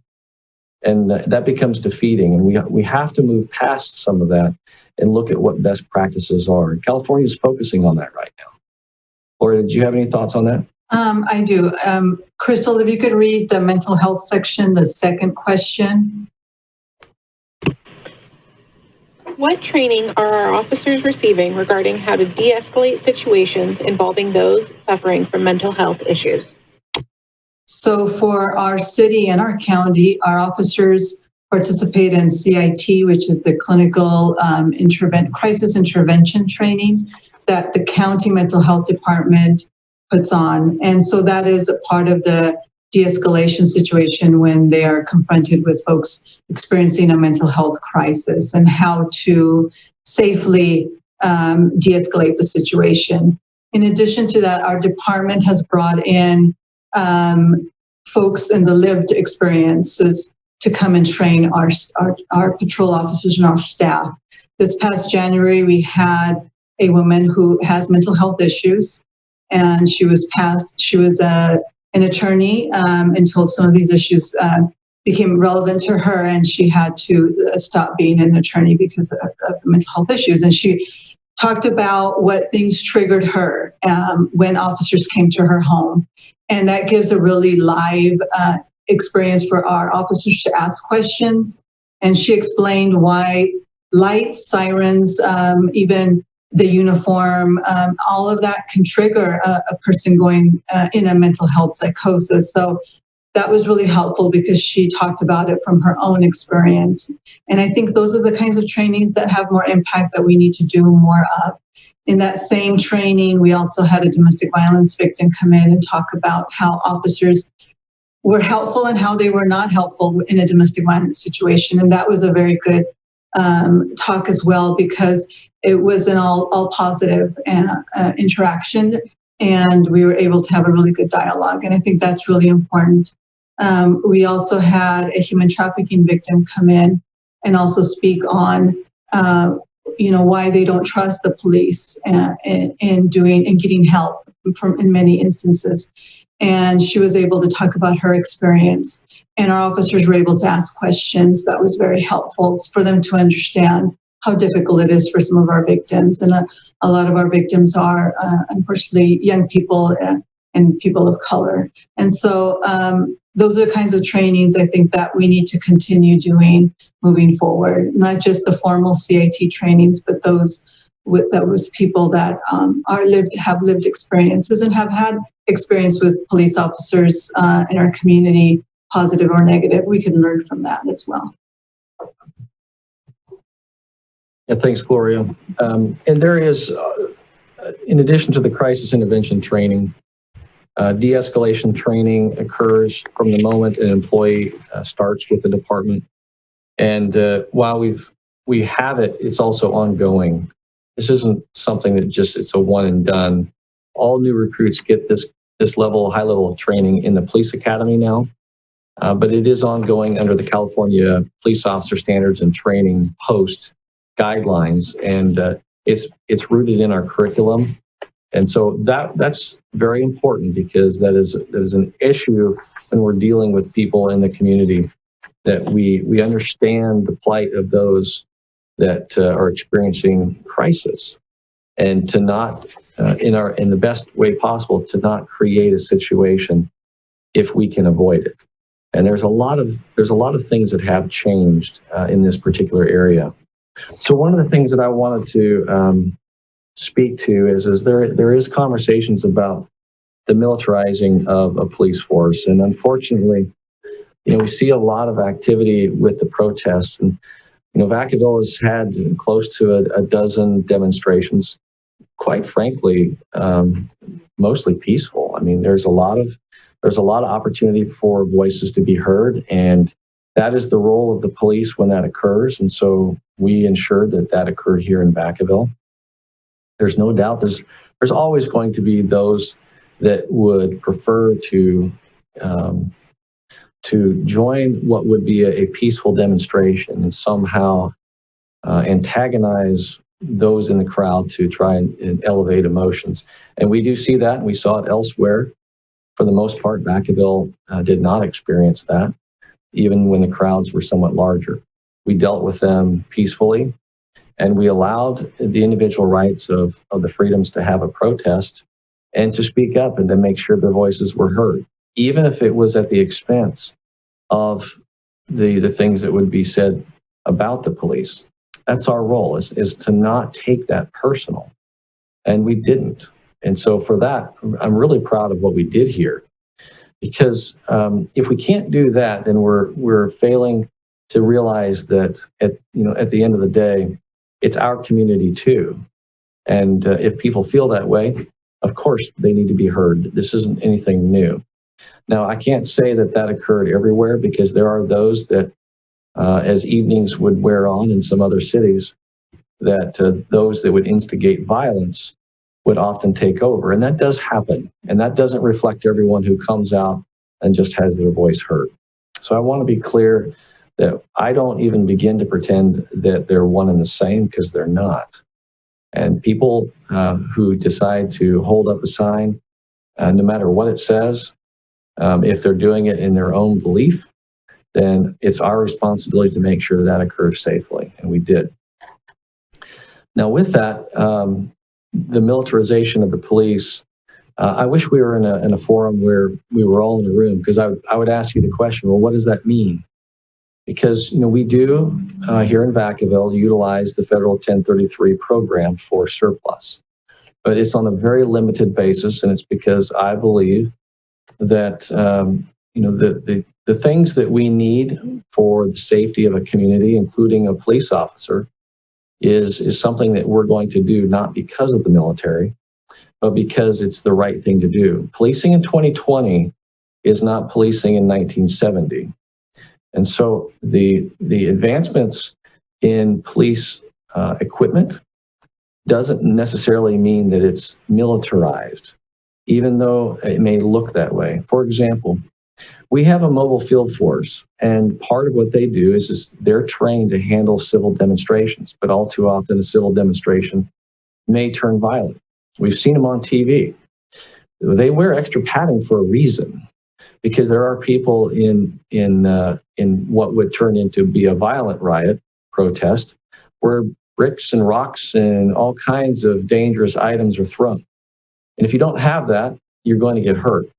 And so that kind of equipment didn't come from the military. It came from an evolution of how do you provide safety to the police under the most extreme circumstances, and nothing more. Now, the surplus program from the federal government has been regulated. There are no tanks in Vacaville. There is an armored rescue vehicle, and I want to speak to that. The armored rescue vehicle that we have would cost the taxpayers of Vacaville close to $1 million, given all that came with it. And it was sitting in a surplus field that the military had decommissioned. It would be no different than if we had to purchase an armored vehicle. So it saved the taxpayers dollars in that sense. But all it is, it's an armored vehicle that protects the occupants on the inside, nothing more. Now, why is that important? Because if we want to have a conversation about what's going on across the country, we talk about, let's talk about a no-knock warrant. Well, first of all, no-knock warrants aren't anything that you're going to see in Vacaville. They're dangerous. A no-knock warrant for any type of a drug case, you're likely to face someone that potentially is armed And that oftentimes has led to tragic results. And for that, policing has evolved. I can't speak for Kentucky or other states, but in California, I have authorized warrants over the years, given my role as I've come up through the ranks. I've never authorized a no-knock warrant for drugs that would cause somebody that might think that the police are there to somehow be an intruder. It's a very dangerous encounter. Furthermore, the value of this armored vehicle is in more cases than not now, we will respond appropriately with a special weapons and tactics team because of the volatility of the case. And that's heavily regulated within the police department. We don't just go out just because somebody feels like they want to use the SWAT team. It is something that is very carefully thought of because of what it means.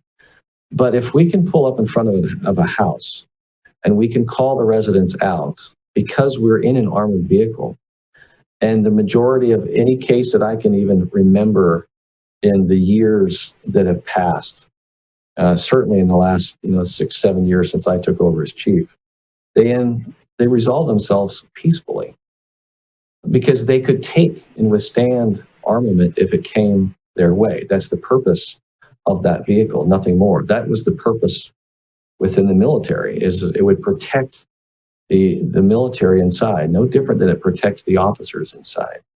Often a paramedic is inside or a doctor is inside, depending upon the circumstances, so that if something does go wrong, that there is emergency aid immediately. So it's very thoughtful in its use, and that's the only reason for it. And I believe that it has helped us shift away from dangerous warrants. And so that's one of those things that requires a bigger explanation, but it is a program that is under scrutiny right now at the federal level.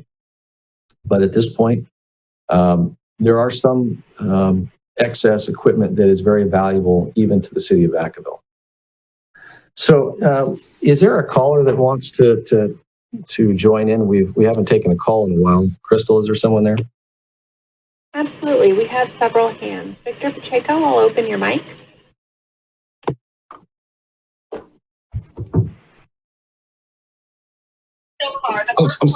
Hello? Hi. They called me on the town hall. Sorry, I'm in another Zoom call that was conflicting with this one. Oh, that's okay. Yeah. Sorry about that. No Hi, worries. Chief Harley. Yes. Hi there. How are you doing? Good. How are you doing, Gloria? Okay. How are you? I'm doing well. I'm doing very well. I'm actually very happy that the city of Vacaville decided to do this. I think it's very important for our city to really address the issues that happen into it, right? And really hear from our community members and allow them to speak on the issues that affect them most. So that's why I'm here. And it was really important for me to be represented in this space because I have lived in Vacaville for almost all my life. And first, I'd like to introduce myself. My name is Victor Pacheco. I'm a longtime resident of the community. My mother and father met at Fairfield Mall and later settled into Vacaville, where I grew up. And they all still reside. All my family are still there. Began high school at Wilsey Wood, and I graduated from Vanden High School. My government teacher senior year was actually Judy Ruggiero Ferrara, who was married to Sheriff Thomas Ferrara. So I've been in the community for quite a while, and since a young age, I've been heavily involved in my community. I went to Solano Community College and received my associates in sociology, and transferred to UCLA, where I graduated with a bachelor's degree in political science. I had the opportunity to work with the executive office in Sacramento for the Secretary of State, Alex Padilla, where I learned a lot about public policy, things such as policing, police law, public safety, and civic engagement, which prepared me for my current position as a civic engagement specialist for one of the premier cutting-edge leading social justice organizations in the country, which is called Community Coalition, located in South Central Los Angeles, where I help to develop progressive policy solutions by the people, for the people. And that is my main priority in Vacaville. And I'm going to take everything that I learn about policy in all the different areas, about grassroots organizing, about how to address people's concerns, and most importantly, public safety. And I think that's what this whole meeting is about. Would you guys agree? Yes. Absolutely.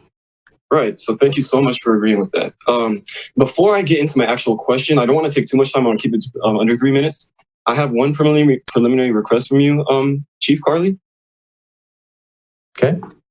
So I noticed you did cut the first two speakers short while they were asking their questions. They didn't get to finish.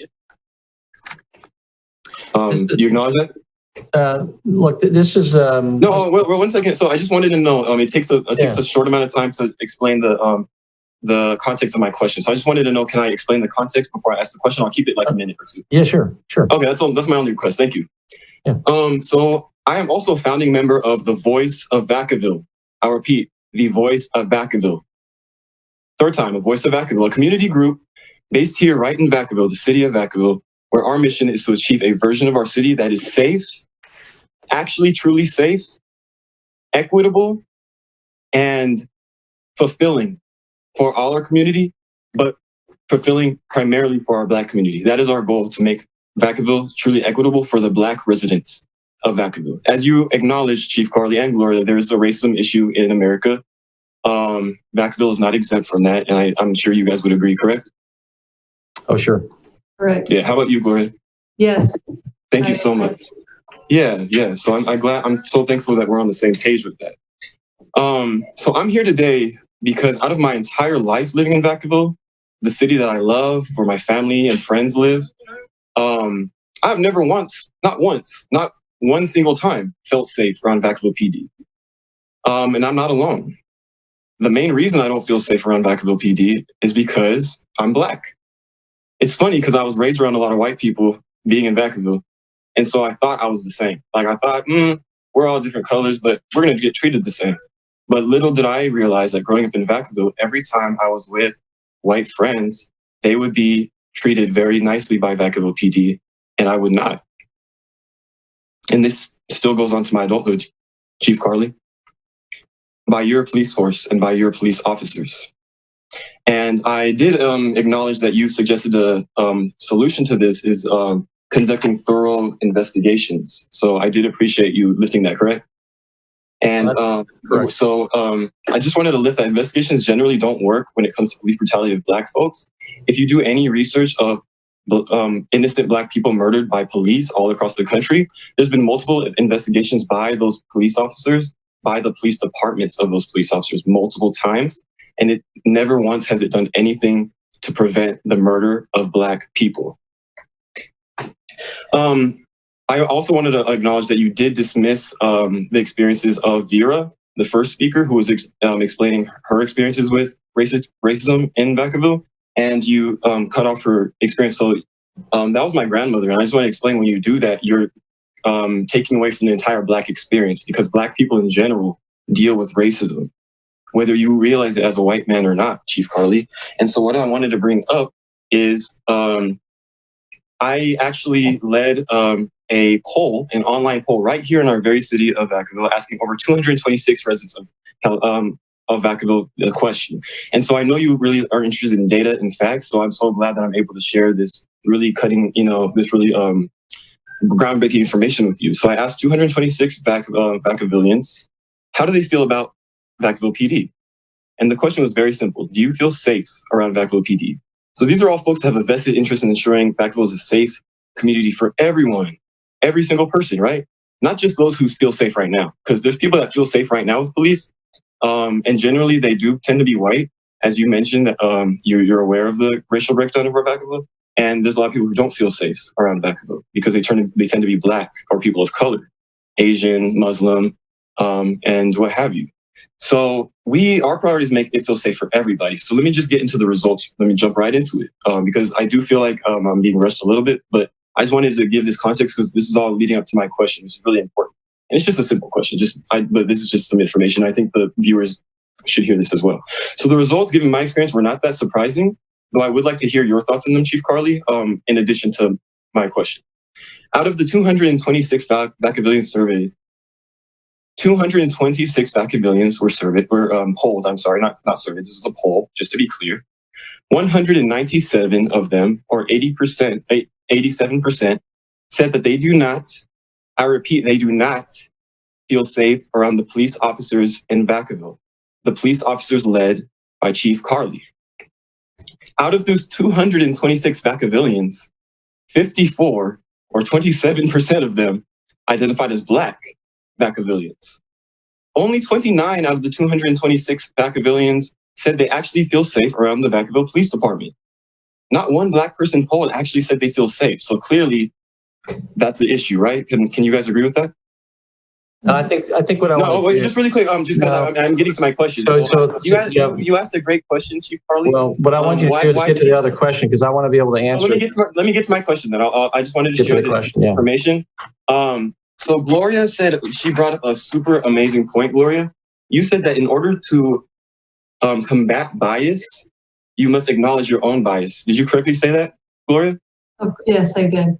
So I am going to ask you, Chief Carly, do you, as Chief of Vacaville Police Department, you, Chief Carly, acknowledge your own bias against the Black residents of Vacaville, knowing that this country has bias against Black residents, and you are not exempt to that, and neither is Vacaville. So do you acknowledge your own bias against residents of the Black residents of Vacaville? Yeah. So if so, no, I'm not. So Crystal, what are you going to do? Crystal, go ahead and cut him. I'm going to answer, but I'm not going to have you grandstand and overspeak me right now.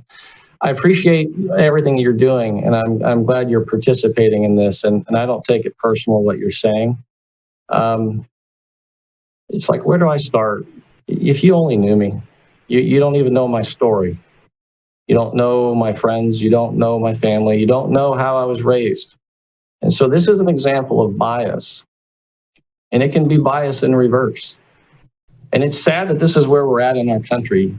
You don't know my story, and I could tell it all to you. But just suffice it to say that I know that there's always going to be individuals that are going to come together of a like-minded concern. I don't accept that the majority of this community feels unsafe. And I know that our community doesn't feel that way. At the same time, I'm not going to sit here and ignore the fact that there are those that do feel that way. I don't pretend to even believe for 1 minute that that's the case. But I also know the demographics of the city, and I know the demographics of our department, and everything that we're doing to try and create an environment that this department reflects the city. And it's not perfect, but it's close. And even if we were exact, it still wouldn't take away the way people feel. So, and I know that. I've had the privilege 4 years ago, for some of you who do not know this part of my story. I do appreciate data, and I do understand that there are areas where policing can improve. But this notion that there's a need to live in fear of the police simply is not true as a generalized statement of a systemic proportion. It's not true.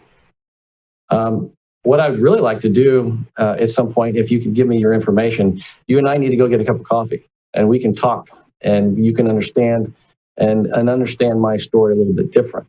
But it requires us as a society and a community to understand all sides.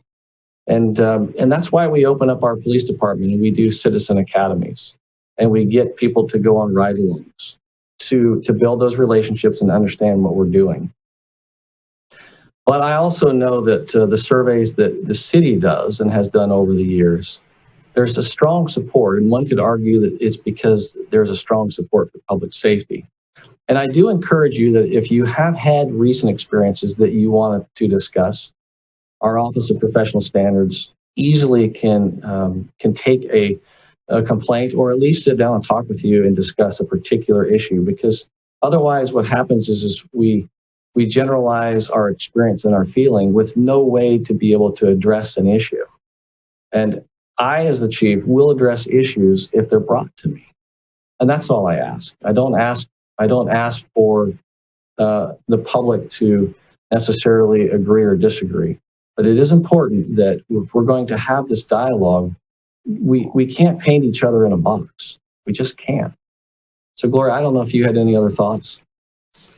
Yes, I validate all the feelings that that the 226 folks in this poll, I think you said 87% felt that they had the feelings of, fear in their community. And, I can't take away from that. That's very important. And I'm glad that you brought it up. And I'm glad that Voice of Vacaville is here, because it is, an opportunity for us to all dialogue and see moving forward what we can do, and what things we can change and what things we can move forward. And I think right now we're trying to find that out and seeing what we need to do better in our community. So this is kind of a step one, and I encourage you to continue that dialogue, but also sharing it with ourselves. And I'm open also to contacting or communicating with anyone or having a meeting with anyone, because data points are important, definitely. And that's something I know that we all have to take a look at in all of our programs and see how we are engaging the entire community, and especially our people of our young people of color and our community of color. So I am there, and also willing to engage and talk more about this. And Victor, just so you know, I know you're still on the line, and thank you for staying. When we sample a city, segment that is sampled, I don't take away how they feel. Just know that, I don't. But I also know that I represent the entire city, and so I have to balance what the data says, but it doesn't take away with those who answered that they actually feel that way.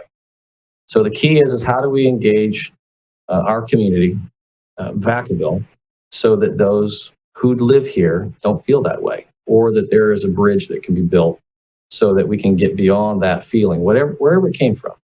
If it's an experience here, we can deal with it. If it's a life experience from childhood or adulthood or just living somewhere else, those are real issues that we would have to look at. But I can't even begin to change the mind of somebody who's had a lifelong experience. And so in no way do I discount or disenfranchise your family member in a sense that believing that they're cut off, just like I cut you off. There's so many questions, and I know we won't get to all the questions tonight. I think there's 107 questions. There's people on the line.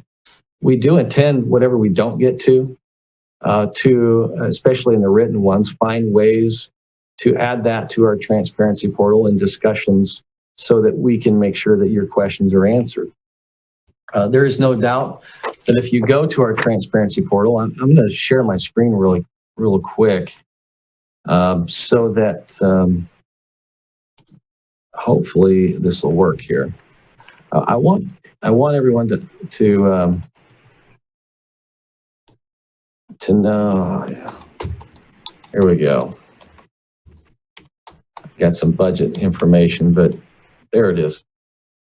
So on the website, there is a button on the main page, but you can go to our police department website, and there is this portal.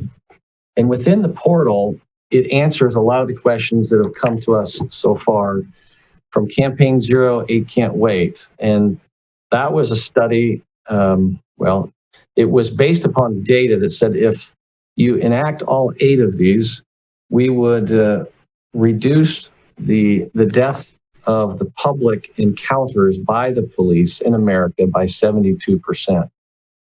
Now, whether that's true or not, that's based upon somebody else's work, but it did speak to the issues that if we went down the line, I could speak to them rather quickly. Ban chokeholds and strangleholds. Look, I don't know what a stranglehold is. That's nothing that's ever been trained. It sounds horrible, something that doesn't even exist when it comes to a control hold. A chokehold is a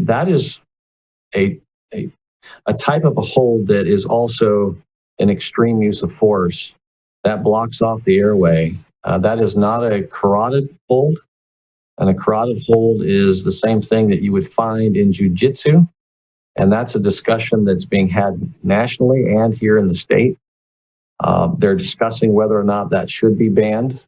But at this point, again, it's one of those high risk environments. If an officer, the more you take methods for an officer to defend themselves away, you potentially escalate the other force necessary to overcome resistance, especially if it's in defense of an officer. Now, there's a lot of discussion that will be had at the state and federal level on this issue as it relates to potentially when, because that is what the state of California is dealing with under this new state law for use of force. And our policies are all online in this transparency portal. If there is a need that somebody wanted to raise an issue or a complaint, it's on this portal. The information is there. I want you to know that. We do take this very seriously. But you can get to that by going to our website. With that, Crystal, is there another caller? Absolutely. Jade Jones, you've been very patient. I'll open your mic.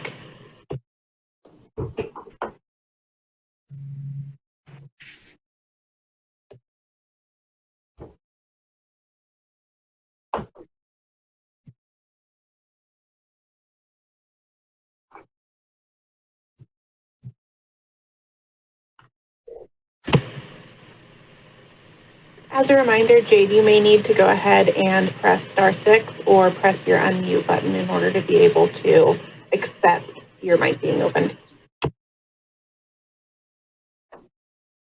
Hello? Hi, Jake. Go ahead. Oh, hi. Thank you. Thanks, appreciate it. Are you guys still there, able to hear me? Yes. I think I gotta hold my space button down. Okay, all right, well, trying to figure this out. Let me start off by saying thank you guys for taking the time to hear the community out. I'm going to go ahead and jump right in because I know time is limited here. So, and I've got it written down, so if it sounds kind of robotical, bear with me. So I'd like to discuss the topic of defunding police. I personally believe that a strong police force is vital to our community. That being said, I'm not talking about strong in a militant way. What I mean by strong is officers who enforce the law and the law only, not their egos and not racial bias. You guys covered a lot of that earlier.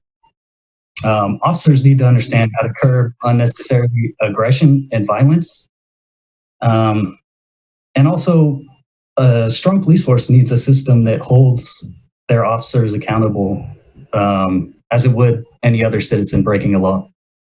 I believe defunding will only put more strain on an already stressed system. I'd suggest an audit by an outside source to see if there was any unnecessary or wasteful spending within the city budget. I'd like to see an increase in funding towards ongoing police training and community outreach like you guys are doing now, but maybe in a bit of a different form. So I'd suggest a monthly community outreach program that encompasses both ongoing officer training and accountability across the entire force, top to bottom. This could simply consist of monthly meetings where a set number of officers are required to attend in rotating shifts so that eventually all officers will have attended. Meetings where the public are encouraged to voice their concerns and throw out reasonable solutions.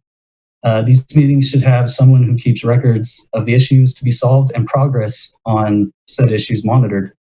A portion of each meeting should be dedicated to progression on the heaviest issues. Those issues should be voted on by the community. As unpopular as this may be to some officers, I believe it's vital for them to hear about the community's needs from actual community members so that they can hear firsthand the pain and hopelessness felt by citizens living in a broken system. And I'm not saying that our system that we have here in Vacaville is the worst. I think in general, you guys do a pretty good job. But I know we can all look within ourselves and see areas where we can do better. And I think that would be a good step. Well, Jay, I appreciate your comments. There's no doubt that any time that we can find ways to engage dialogue with the public, the better. I can tell you that we are a training-centric organization. Our staff is based on our structure, allows for training every month. Some departments will hold it up and do their mandatory training once a year. there's just too many opportunities in today's world, especially with the high demands placed on our police department, not to find the best training out there. And so we do focus on that. We collaborate heavily on trying to bring in subject matter experts and those that have experienced situations. I'll give you an example.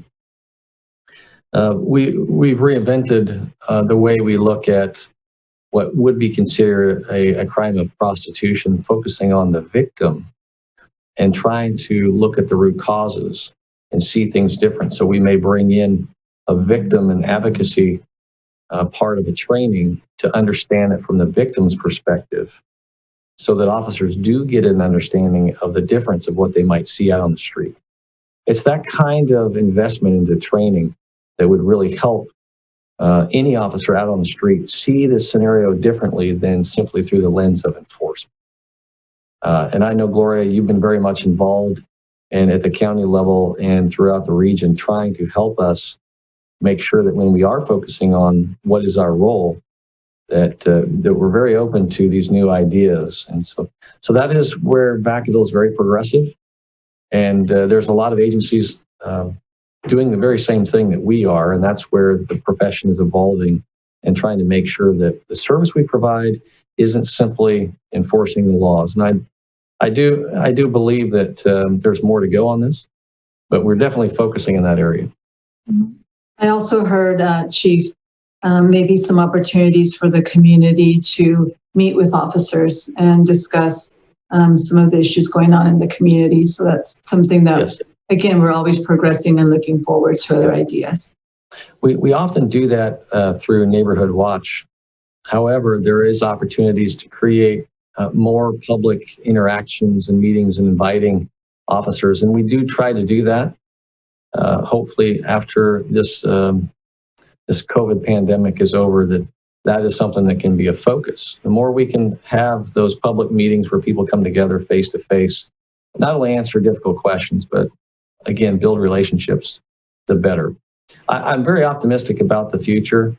And I do believe that what you say has real value. So thank you. All right, Crystal, how about another caller? I know people have been waiting for a while. Mizuki McCall, I'll open your mic.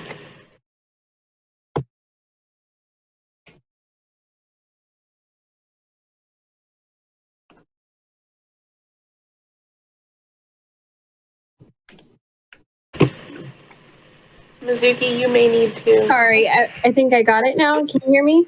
Yes. Absolutely. Thank you. Thanks. I want to say thank you for opening this opportunity for discussion with the community. And as previously mentioned, I really do hope that we can continue holding these events and continuing this conversation. Earlier, I had asked a few questions, and I feel like some of them were maybe partially touched upon, or maybe I need a little bit more clarification. One question that I'm very curious about is you talked a little bit about Vacaville PD's hiring process, but I'm also curious for the marginalized groups that are within your police force, are there opportunities for them to express their experiences, to maybe voice their experiences and maybe in just things, their issues that they're seeing, are there opportunities for these marginalized groups to express what they're seeing and experiencing and hopefully create this discussion for change just like you're having with the community now? So if I understand your question, you're considering that those same marginalized groups exist within the police department, or did I get that wrong? Yes. Well, it's, I can only speak from my experience, and that is, most of the police department, the officers and staff, whether it's professional staff or sworn officers, are very engaging, whether they're on a shift or they're overlapping. For example, our youth and family services in different segments of the department have a long since had co-workers that were licensed clinicians, and Gloria's team they're part of our department. And so over the years, I can say that the relationships with those have allowed for those kinds of conversations to occur. So I can't say that there is this, a large event or a communal gathering that causes everyone to come together and share that. But there's comprehensive trainings where staff at times can get personal and can be emotional about their own experiences in life or the things that they've seen while on patrol.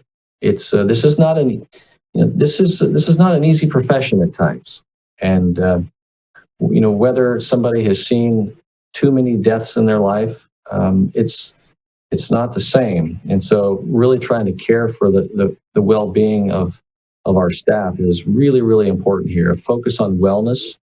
So whether it's something that's about their personal life at home, I know that as a command staff, we're constantly discussing when we do feel that there might be a disenfranchised individual or group, and to understand, is it affecting them, and to be very sensitive to that. But as a wellness-centered organization, trying to make sure that each member of the department has the skills and the tools to not only handle the details, whether it's a call for service or it's a counseling session, that they're going to be able to be cared for as well. Again, nobody here is superhuman, and we are a combination of the community, but also of the entire American culture and race. So those are the things that I see. I don't see that there's something that's significant internally, but we are a very open organization, very family oriented when it comes to that. Some might argue, so much so just because so many people live here in town. You can't go anywhere without running into people that you either are on sports with, or you go to church with, or it just doesn't matter. This community is that way. Gloria, did you have any thoughts on that?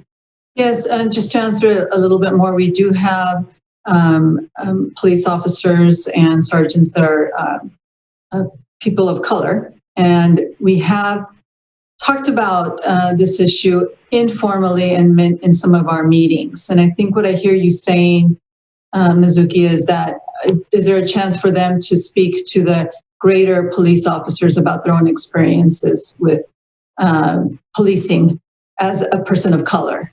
And so we've discussed it, not in a formal way, but it's come up in meetings where folks have talked about that, myself and others included. It sounds like maybe you want something more formalized. And that's something that I think we've done in the past, especially around cultural competency, et cetera. We don't want to put that on our officers of color, because I think to a certain degree that's not correct either. But I think many times they are willing to do that and participate in that and do a training around cultural competency, for example, for their own peers.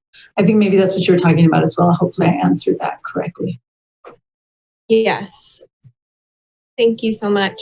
Yeah, thank you. So Crystal, let's keep taking some callers. Sarah Palmisano, I'll open your mic. Hi, good evening.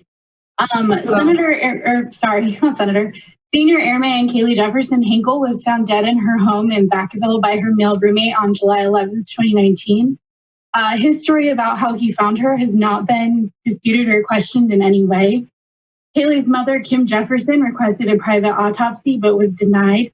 Kim wasn't allowed to see her daughter's body for 11 days. Had she not requested to be alerted when her daughter's body arrived at the chapel, then she would have never seen her daughter's injuries. Kaylee had a black eye, a broken neck, and bruises on the outside of her hands, indicating she fought for her life. Vacaville Police Department failed to do a proper investigation into her death and never challenged the roommate's version of events. 1 year later, her mother is asking questions and demanding a congressional investigation into both her and Vanessa Gillen's death. Can you speak to this, please? Well, thank you for bringing that to everyone's attention. This is the best way to start with this is so unfortunate. I feel so bad for this family. We raise our children not believing that we're going to lose them to suicide. And I know that that's not what you or the family wants to hear. And I do understand that there's likely to be more congressional investigation and inquiry into this.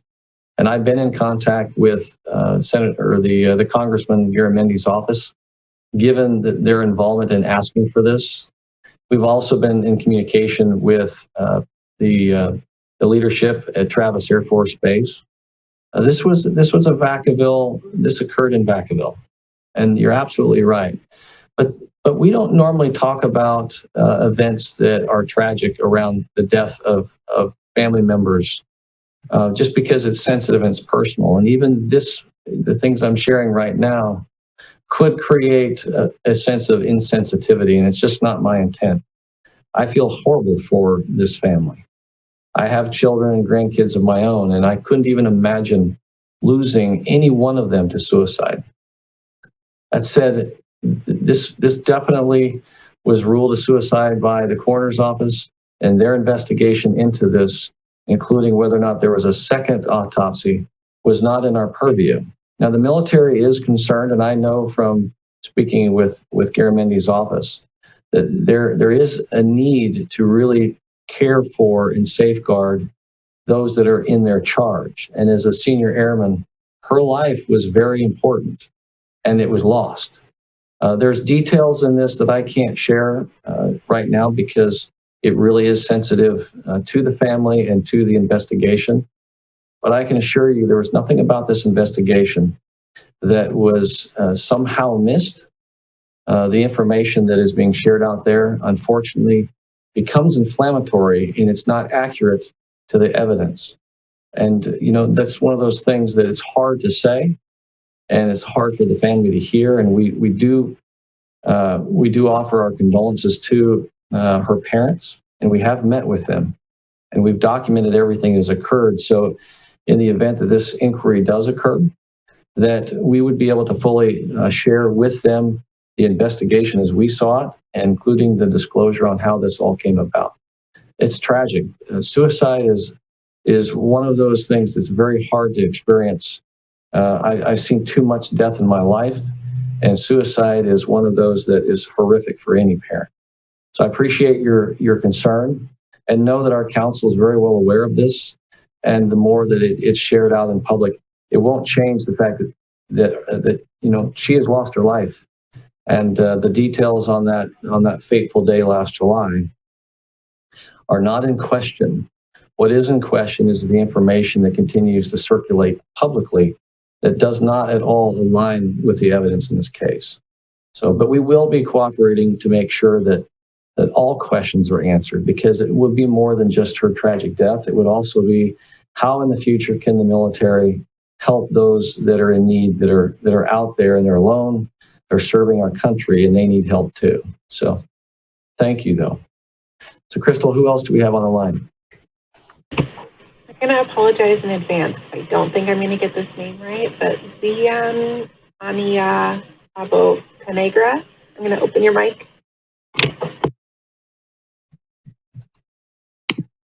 Hi, can you hear me? Yes. How do you say your name? Zianja. Okay. Hi, so my question is it possible that we are overworking the police and would benefit from funding mental health programs? Because I think that sending an officer who is mainly equipped with just a baton, pepper spray, taser, and a gun to respond to people with mental health issues is counterintuitive. Having someone who is armed to deal with a situation where someone is going nuts would only cause more mental health anguish and lead to a more volatile interaction. The goal should be centered around providing services, not enforcement, to put this person's mind at ease and properly handle a situation rather than criminalize it or treat it with violence. There are people who study mental health and they would be better equipped to respond to these situations, considering they extensively study these issues. Using cops who only forces and perpetuates the stigma around people who are mentally ill and creates a narrative that they are violent or bad people when they're not. And the crime scenes that you guys referred to have been proven to be very rare. When police respond to a call, it is almost never for a violent crime, and even when it is for any call, the event has already occurred. That means the police come after the fact and don't stop the crime from being committed. Defunding the police really means reallocating those funds to other social service programs, which would prevent crimes from happening and reduce the need for anyone to have to commit crimes by providing resources to marginalized communities. This stops crimes before it happens by addressing the root causes of crime. Funding for the police is just one issue. We know that people who are put into positions of power and authority can and are corrupted, especially when there is little accountability. For example, the Stanford prison study investigated the psychological effects of perceived power between prisoners and prison officers. The most fundamental teaching of this study can be defined as when people have too much power and little accountability, they will abuse it. Abuse of power comes as no surprise. And bad cops are encouraged in their harm by the silence of the ones who see themselves as good. Holding one police officer accountable every time a Black person is killed by police is not enough. Although all my experiences with cops have been good, my individualized experiences with police do not outweigh the fact that institutionalized racism is the backbone of our criminal justice system. The issue isn't a few bad apples. It's the tree that is rotting from the inside out, spreading its poison. And I also think that suburban communities already live in a world where there is less police presence. When a teenager or preteen does something harmful in a suburb, and I say teen because this is often where lifelong carceral cycles begin for Black and brown communities, white communities bend over backwards to find alternatives to incarceration for their loved ones to protect their future, like community service or rehab or restorative measures. Why don't we treat Black and brown people the same way? Well, thank you for your insight. Couple things. I don't know that I'm going to get to all of what you said. Here in Vacaville, we have embarked on restorative justice programs. That's so much of the history that Gloria spoke to earlier with our diversion programs and trying to work with youth and family services. And there's no doubt if a person experiencing a crisis, the person they need to see, no different than if you have a medical emergency, you likely need to see a doctor. And we understand that. And there's still a risk when we encounter those that are in crisis, not only for their own harm, but to those that are around them. So crisis communication and de-escalation are the modern techniques and tactics to ensure that what we don't do is increase the harm when somebody's in crisis. So absolutely, I don't disagree with what you're saying in the sense that, do we need to address the mental illness crisis? Absolutely. I can tell you that one of the areas that I spoke to with the council in looking at their strategic plan is we have a mental health crisis in America, and that is here in Vacaville as well. And the last thing that we need to be doing is creating more harm. But the prevention and intervention component of this also goes far beyond the police response. And, Gloria, can you speak to that? Sure. A little bit more about the co-response. We're looking at different models of how responding to mental health issues. And definitely, you're absolutely right. It shouldn't be in the venue of law enforcement to do that. However, some of the models out there do incorporate corresponding with an officer because some of the behaviors of the person who's in psychosis are very dangerous. But most of them require just for the officer to make sure that there's no high risk. And then the mental health professional goes in and makes an assessment and does a follow-up and gets them connected to services. And that's the kind of model that we hope happens here in our county and in Vacaville. I know Sacramento has a very similar model like that, and they intervene and they provide the services, the crisis services for the individual, and then follow up with those services in the following days and with the family. So that's hopefully what we want to do there. Prevention-wise, we definitely do not want to see our young people get into any kind of criminal justice system. And that's why we have the diversion program, so that they won't go into probation initially. But even before that, we try to build the counseling that we have at the elementary school, middle school, and high school to be a mitigator, to mitigate some of those issues before a life of those type of high-risk behaviors. We also try to engage them in positive social activities, because we know young people want to be engaged. They need some assets that they need to build on. They need to have some positive relationships in our community. And so we're trying to do that through our youth development programs. And that starts, at the elementary, middle, and high school. And we partner with the Boys and Girls Club also to refer young people to their programs. The restorative justice, the diversion program is not totally a restorative justice type of program. We do incorporate some of those ideals, especially around having a victim impact statement. They can write letters to whoever they've offended, etc. But we are looking at what other organizations are doing.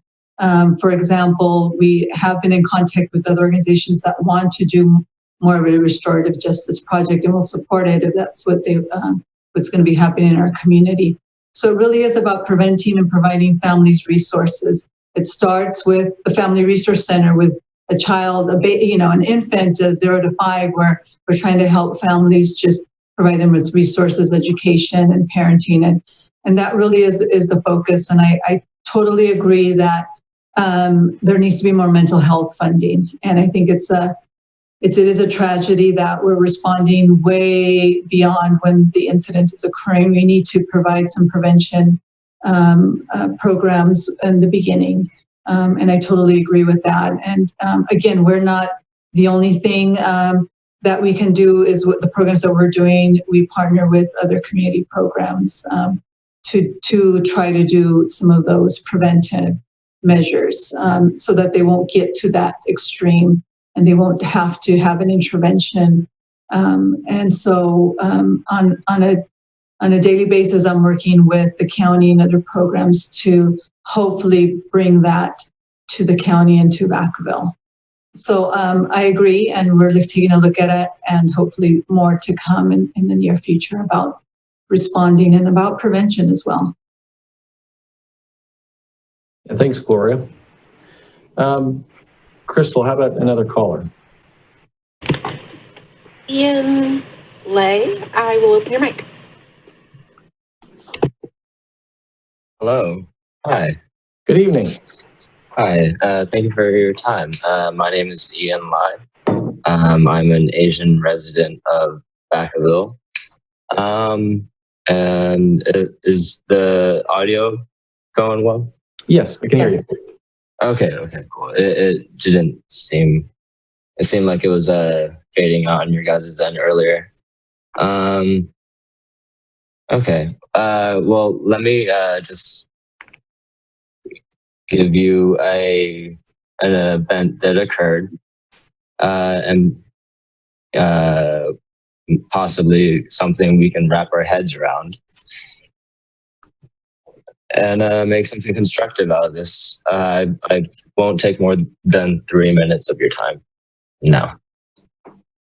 So in mid to late August of 2016, a friend of mine and I were roofied at a bar in Vacaville. Later, I came in contact with an officer.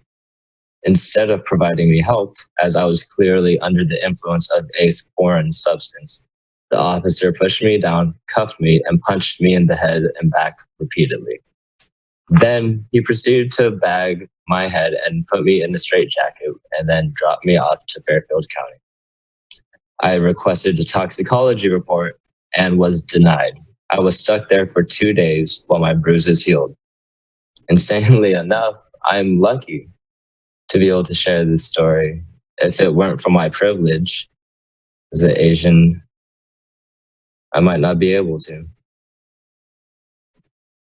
So one question I have for you is, what can you find wrong with this scenario? So I appreciate you calling in, and I know that you had submitted a question as well. So listen, I don't know the case that you speak of. We generally engage the public around 60,000 encounters a year. And the one question I have is were you able at any time back in 2016 to talk to anyone at the police department within professional standards to raise a concern or to ask questions about your case? Ian? It looks like you're muted. Well, I'm just going to answer that question. My expectation hello. Sorry. There you go. There Sorry. you go. Were you able to talk to anyone in the police department? Professional standards. Well, unfortunately, after that event, I suppose you could say I was a bit traumatized and really went down a dark path for a little bit.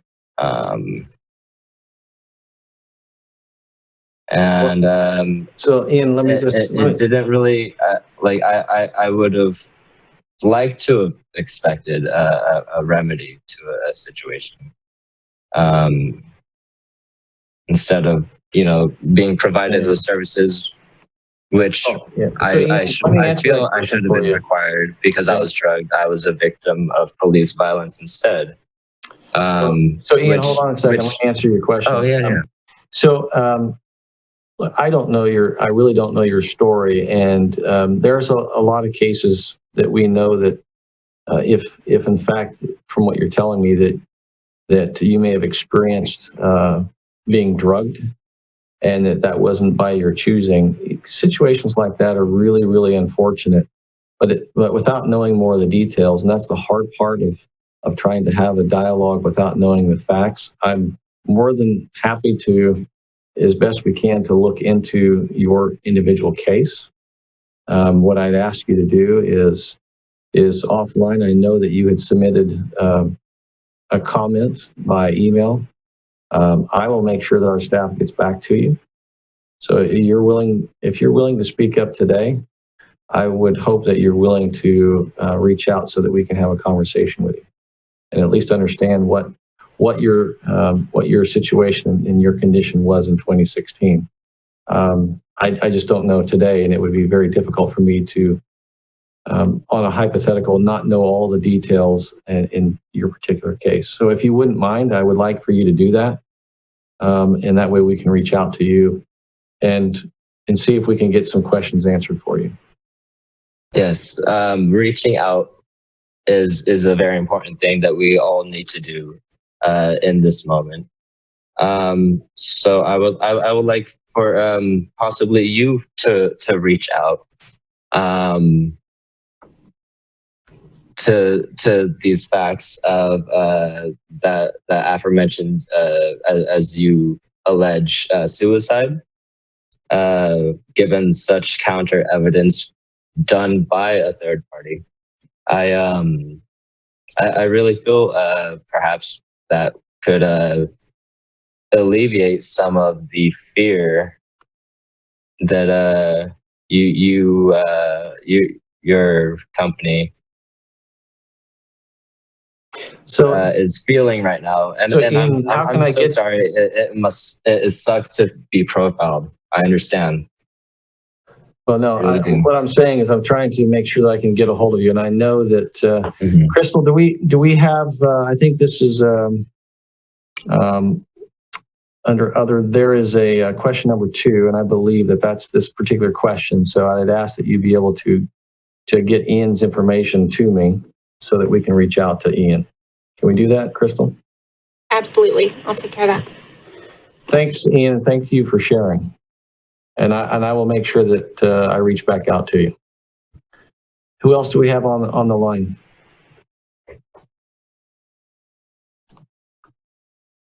Kelsey, I will open your mic.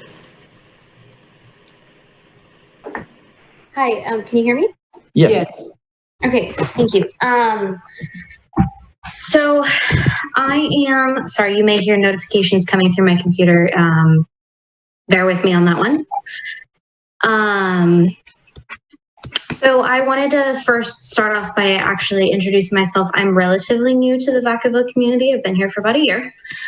And have in that time made quite a few connections, and have been talking to a lot of people and kind of starting to reach out and learn about our city's process for budgeting and all that stuff. And I know that the budget has been addressed multiple times, but I want to bring up another part. And I just want to ask before I really start, may I finish my statement and question in its entirety? As long as you can kind of keep it somewhat brief. I know there's a lot of people on the. Go ahead.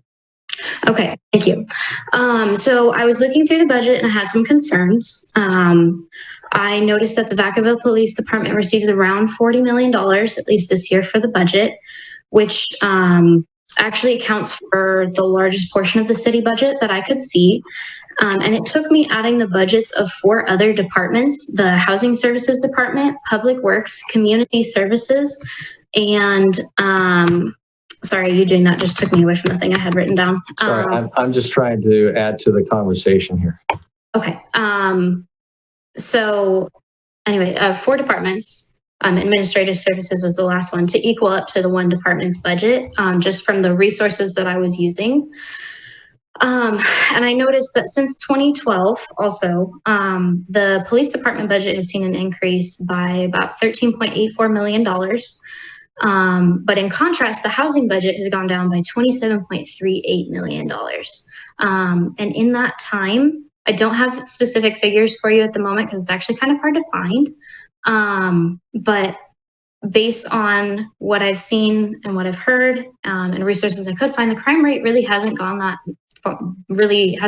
Sorry, tripping over my words. So we've noticed that property crimes have gone up, which can be seen as a logical reaction to failing to provide affordable housing and other resources. So my question really is, why is it better to police a community than give that community the opportunity needed to properly survive? The budget is our money as a city, and we feel that our money should be going towards helping us and our community, not terrorizing us with police and fancy weapons. It's apparent that even with increased spending ability given to the police, it doesn't stop or limit crime. So why do we continue to throw more money there? A budget highlights a city's values, and looking at this disproportionate budget shows us that you as a city view us as people that need to be policed, and we are something to fear, rather than be given what is necessary for us to be successful. So really what I'm calling for is reallocation of funds. And specifically, I would hope that some of this would come from the police department. The other thing I did want to address just one more time, everyone deserves to be heard in full, and I still do not think it was right for you to cut Vera, Ryan, and Victor off from the statements that they were making. I appreciate your comments, and I understand that, part of the discussion tonight isn't intended to disenfranchise anyone. It's simply this is a town hall meeting, and trying to be able to be sensitive to some of the issues that we can address. Some of the questions, like I said, that have come in, we will do our best to answer those and to add them so that those questions we don't get to tonight will get answered. Again, I don't know how I can reiterate my position. I in no way intend or infer somehow that I'm trying to slight a person's experience. No more than anyone who might consider my own personal bias and has never met me might judge me for it. That's not at all the intent. The intent is that if someone's going to generalize their feelings, all I can do is acknowledge the feeling. There's not a lot that I can do other than acknowledge that there's things in their life that I may or may not understand. And I will do my best leading this organization with the resources that are afforded by the council to provide the best service possible given the expectations of this community. And I don't apologize for that. I have lived in this city for 31 years, and I've worked for the city and this police department a long time, and I've come up through the ranks, and I understand data and I understand budget. So switching gears, my goal is not to disenfranchise anyone, but as a forum, the guidelines for this is trying to help answer the questions. And just like the prior caller, there's things that we can do that are very personal to try and to work on, but in a forum setting, I can't there's no way I'm going to be able to engage that. I'd love to have a cup of coffee with Vera. I'd love to be able to sit down, and I would invite everyone to come out when we have those moments of engagement. This was a forum trying to get as many questions answered. And you're bringing up some good questions about budget. There, some people's understanding of defunding, to others it's reallocating. On the screen is how we allocate the budget. And our budget allocation process is very rigorous, so that when we are providing a service, whether it's internal or external, for every one of those slices of the pie, there is an expanded budget that's on the city's website. The media has inquired ever since the calls for defunding the police to help understand the issue of budgeting. And I've directed the media to the city's website so that they can carve into the details. If it says gang enforcement, it's not intended to create a community that is fearful of the police. The council last year enacted a resolution to add funding in that particular case because the gang activity is increasing and the level of violence, even though there may seem to be a decrease in some cases, that is absolutely not true when it comes to the street level of violence that we're seeing in California, especially with gang members that have no care or concern or accountability, who would use violence against the citizens of Vacaville or residents anywhere else in the region. So I have to vigorously take any one of these elements, if it's internal or external, and have it reviewed annually. And so budgeting is a very comprehensive process. Now, you mentioned housing. The difference that you may not know is that there was a period of time where housing was housing and redevelopment. And redevelopment was a program which was also part of that department. It was part of virtually every city in California. And the prior state administration had removed that during the Great Recession. And as that went away, you saw a drastic reduction in that particular budget. That doesn't mean the housing dollars went away. It means the redevelopment portion, which was to address other areas. Did that help? Yes, it did. Did every community suffer because of that? Yes. That was a state issue. That was not a city issue. We work very closely, and as much as there are needs for public safety, there's needs for housing. There's no doubt about it.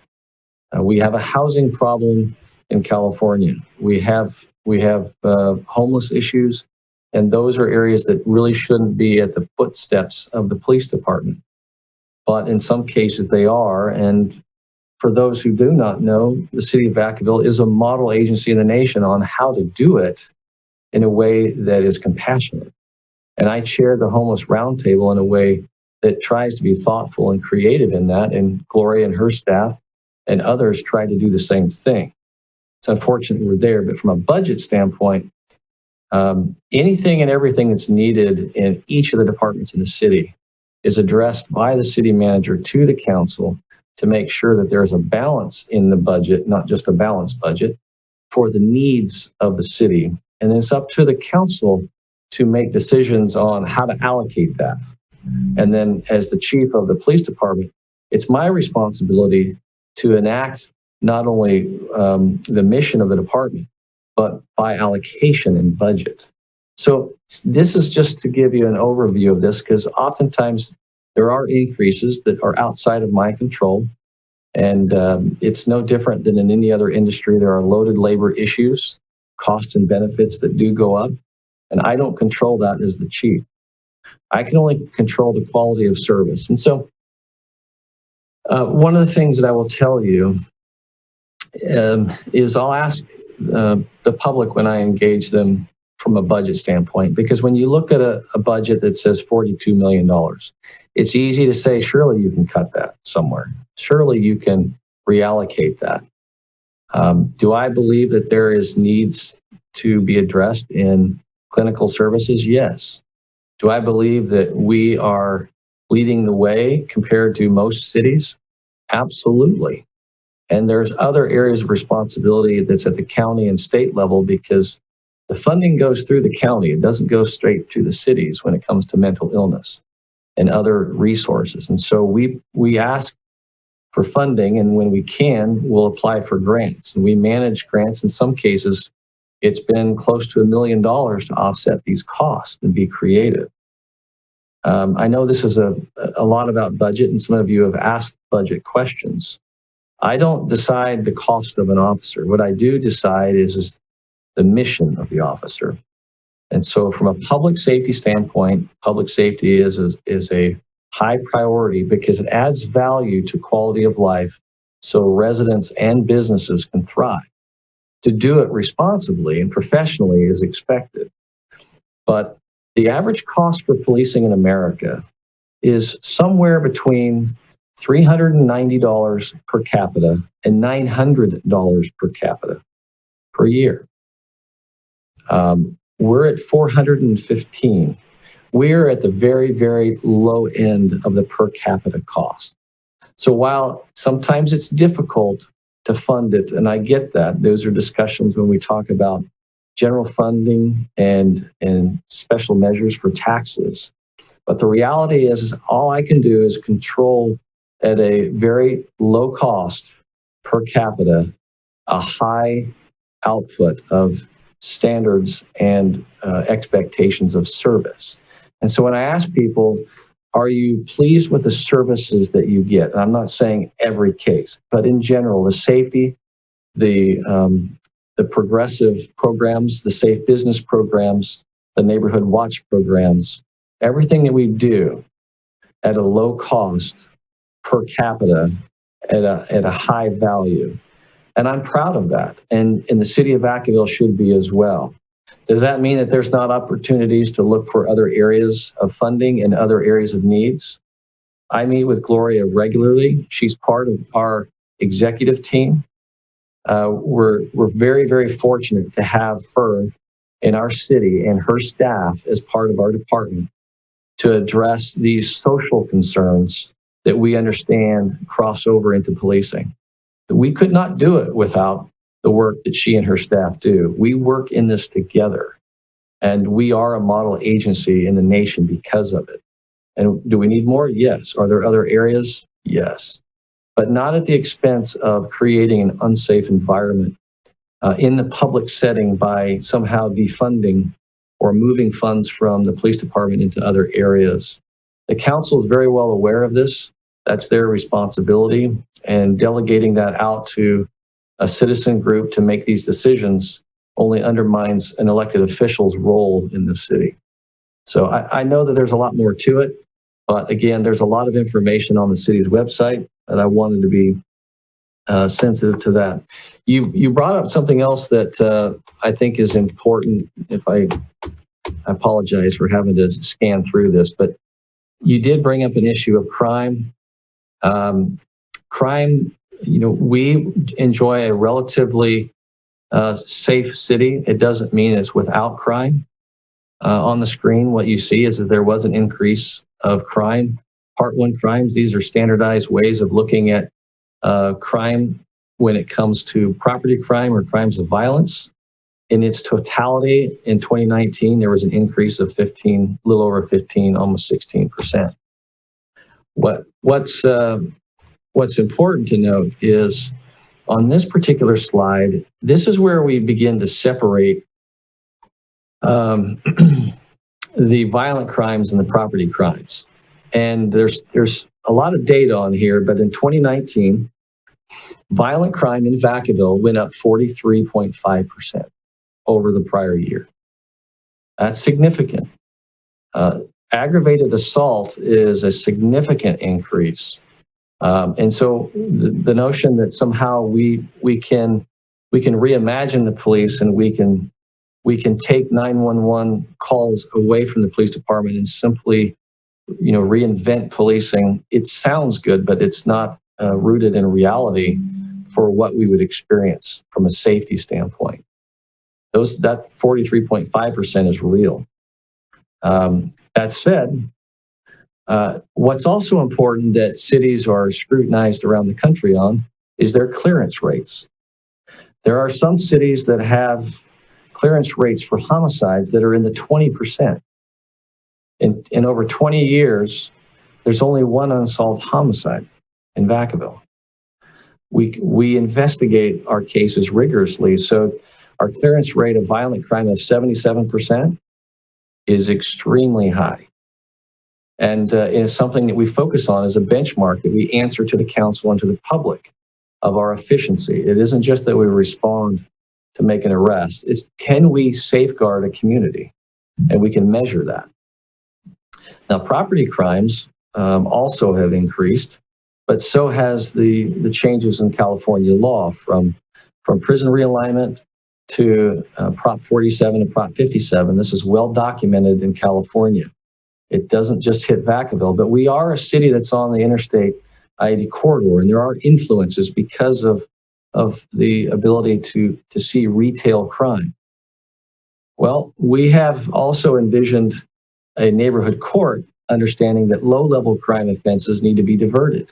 So in the same time we're trying to keep Vacaville safe, we're also trying to not incarcerate every low-level offender by creating a mechanism working with the district attorney's office so that we can take those low-level cases and provide a restorative justice program that diverts everything from being a criminal case, if we can. That's progressive. That's Vacaville. That's what we're doing. I can't say that that's happening elsewhere. Again, it's another best practice model, and I thank DA Krishna Abrams for bringing that to Solano County and partnering with Vacaville to be part of that program. Gloria, did you have any other comments on this? Yes, the housing issue is huge. Our families are very struggling just to pay rent every month.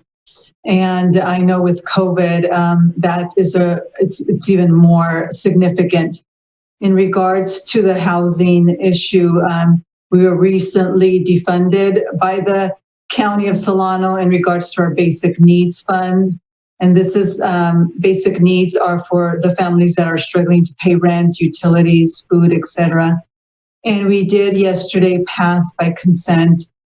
The city will be supplanting that funding so we can continue to provide that in our community.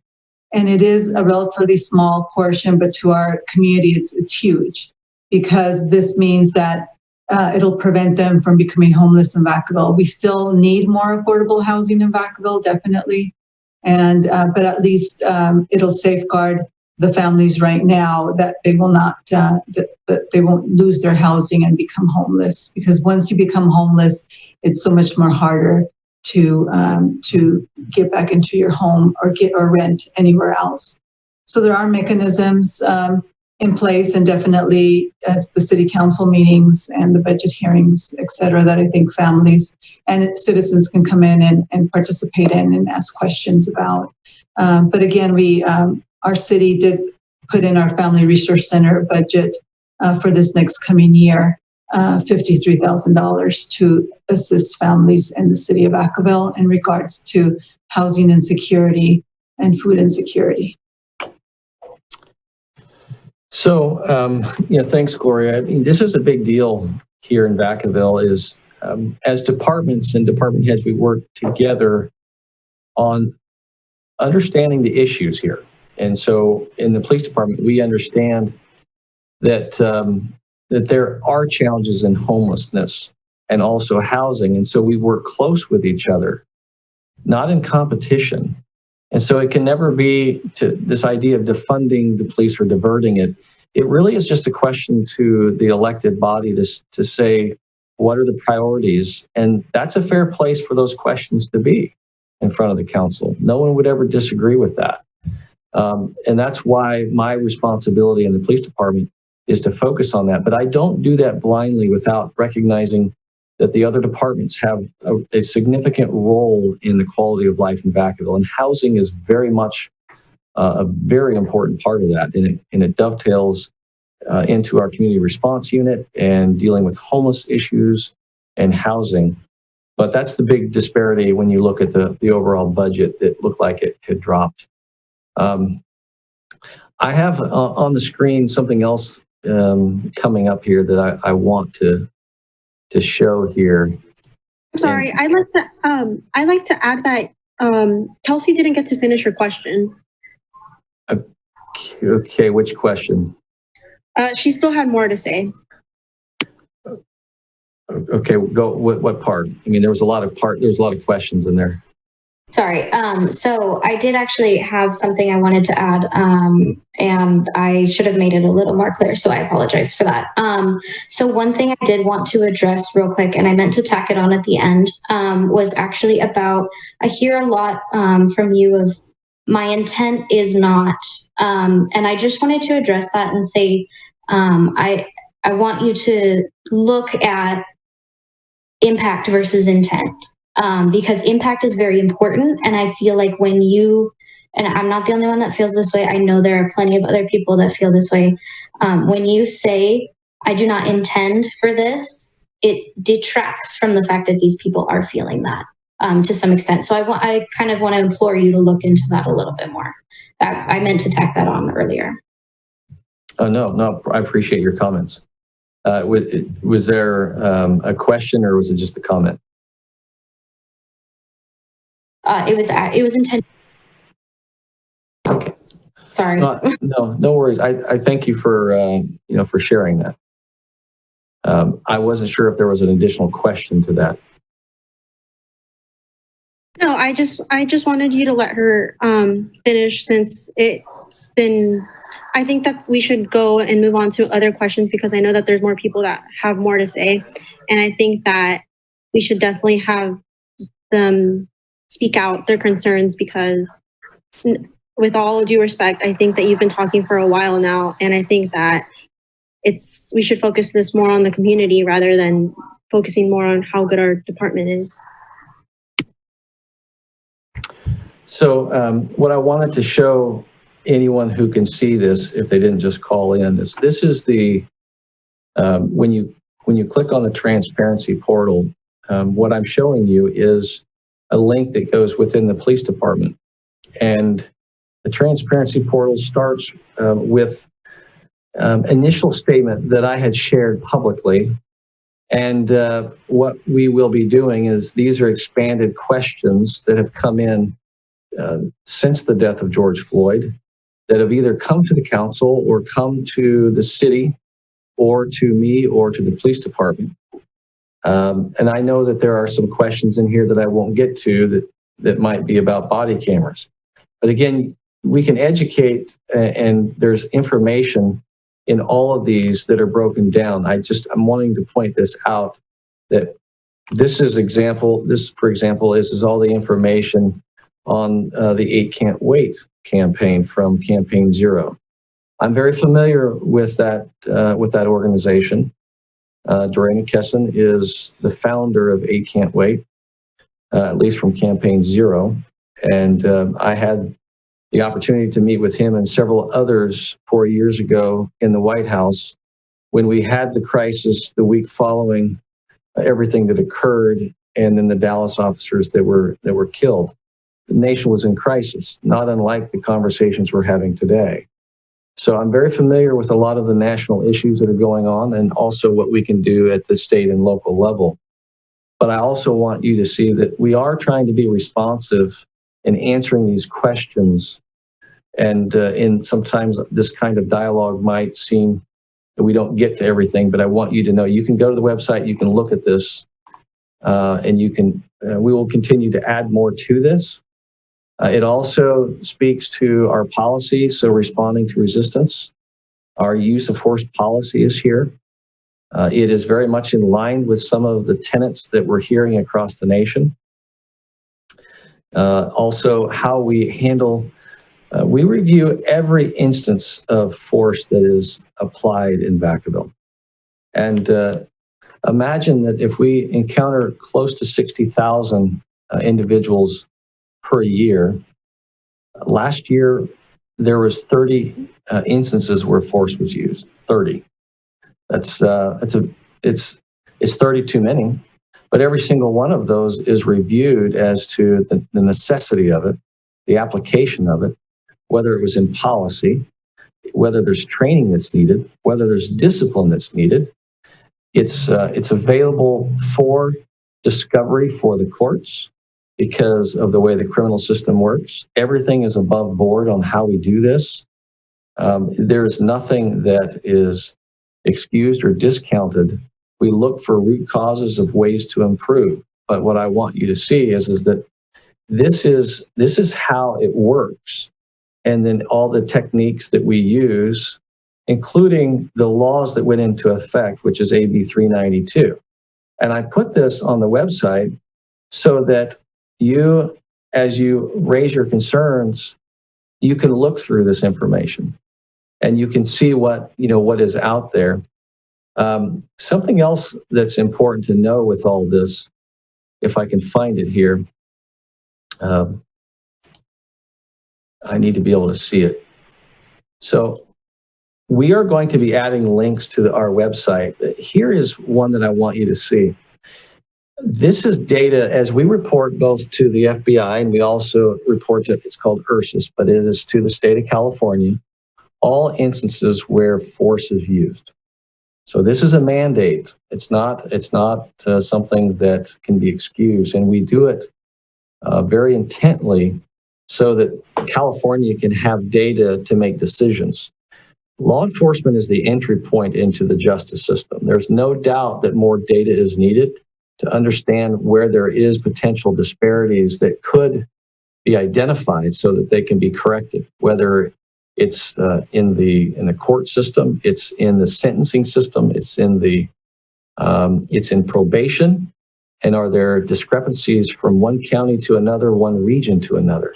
So the state is, at the direction of the state legislature, has really emphasized high-level data. And high-level data means you can look at it yourself and come to your own hypothesis or conclusions. And again, there will be data stories in this open justice. And so, it'll be a link. It's openjustice.doj.ca.gov. But all that tells you is this is the California DOJ website. And this is this portal known as Open Justice, as the stories of use of force in California and how it is reported and what does it mean. California is also implementing a Racial and Identity Profiling Act that I have been very much involved in over the last several years, that by 2022, every agency in California will report stop data. So for every encounter that law enforcement has with a citizen, whether it's a call for service or a traffic stop, will be documented in a way that will look for racial disparities to identify if there's anything to suggest discrepancies or higher levels of contacts because of race or ethnicity. This is important. This is why this has been a project underway. Could this be valuable nationwide? Absolutely. Data is an important way of doing this. Now, data can be manipulated to tell a story, but that's why, at least in this open justice, they try to help everyone understand, well, what does it mean? Because there are people behind the scenes that are putting this together. And there is a board that is a cross-representation looking at what this is. So under data exploration, this is the RIPA stop data. I want you to see this. Vacaville is not on this yet because they started with the largest agencies first. And by 2022, they're working through every agency, and it will be an annual event. This is something that will be expected moving forward. This hopefully will help when you add body-worn camera information and when you open up government in a way that says you're going to be able to track all the data. And so this is live information that's being fed in real time. And this dashboard is taking, whether it's San Diego, Los Angeles, San Bernardino, San Francisco right now, because they're the first big agencies, and they're identifying 1.7 million stops last year. As you can see, the different agencies where they came from. And they're trying to identify what we can learn about it. This is really good information. It goes into information that helps you understand why they were stopped. Is there reasons for them? Is there discrepancy by race or ethnicity? so that we can see from a big picture beyond a feeling, but looking at the data and saying, well, what does it mean? So we're going to begin to show more of this on our website, even though it's not our data, we contribute to it.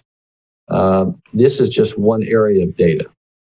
So I wanted you to see that. The last one I wanted to show you is the FBI. We talk about crime data, we talk about statistics that everyone reports on, but most people have no idea where to look. We're going to add this link to our website as well. This is our crime-based reporting system and on their website. And there's two areas that are important. Some people who want to look for data, the National Use of Force data collection. We contribute to this. And we also contribute to the crime data, which is what I shared earlier. Why is it important? Because we can pick a state and you can look by state and you can look at the crime. And here's an example of California crime rates between 2008 and 2018. And if anybody doesn't think that when we started changing the laws in California with Prop 47 and Prop 57 and AB 109, that it didn't have a negative effect, you're wrong. And I'm not saying anyone on the line today is wrong. I'm just saying I encounter legislative discussions that say that when we look at data, that the data suggests that this is not having an adverse effect in California. And the truth is, it is. We're seeing increases in California that are very different than the rest of the country because of policies, whether it's at the state level or it's at the local level, that's changing the behaviors of our communities. And all too often, we all as a society begin to point fingers at, well, what's the reason for it? And, I will simply say that there's enough responsibility to go around in this, but I share this because anyone can go look at this data and it's looking at it in real time, whether it's violent crime, looking at homicide rates over a 10-year period between us and the nation. And in California, we are much lower in a homicide rate than the rest of the nation. But when we look at property crime, you can see that where there's a continuous decline, it's still very different than when you look at violent crime. And it is one of those things that this is real data. And we'll be posting this to our website as well, because many people don't know where to find it. But since we contribute to both of these sites, I feel it's important that you can get there from our site. Gloria, I don't know if you had any thoughts from how you deal with crime trends and the victimization and any trends that you're seeing. Well, our domestic violence data is very high, and I think a lot has to do with the COVID and the isolation that families are having right now. So I know that those cases have increased, and you showed that a little bit in the data before. Also, our rape data has also increased in a majority of those cases. Both of these crimes are against women usually. And taking a look at that and seeing what else we can do in regards to providing services in our community. Because our role is intervening when there's a crime, but also trying to see what we can do preventative wise. Do we need to do other things in our community? So we're always looking to see how we can do things better and how we can connect with families. And so that will be my role going forward. After this conversation today, if folks have ideas, I'm always available to look at what else we can do in our community in regards to crime prevention and then crime intervention and intervening with the families and assisting them. Yeah, thanks, Gloria. Crystal, do we have anybody else waiting? Yes, Jennifer Piazza, I'll open your mic. Hi, can you guys hear me? Yes, good evening. Hi, my name is Jennifer, and before I start, I'd like to say that I've been a Vacaville resident for over 20 years now. My father was a military police officer, and so I was raised to respect law enforcement. And that being said, I've listened to this entire conversation tonight. I've been here in the town hall the entire time, and I've heard a lot of questions and concerns from the community and from you, Chief Carly. I've heard a lot of defensiveness, and I have Black children. I feel very uncomfortable around Vacaville police, and this is a reality of our situation.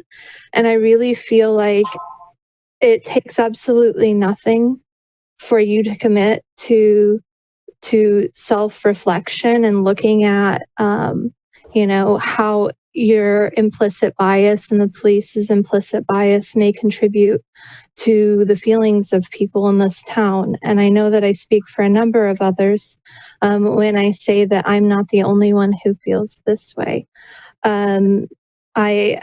I know a number of people on this call, including Ian, and I felt like I know you're planning on reaching out to him, but it did feel somewhat dismissive the way that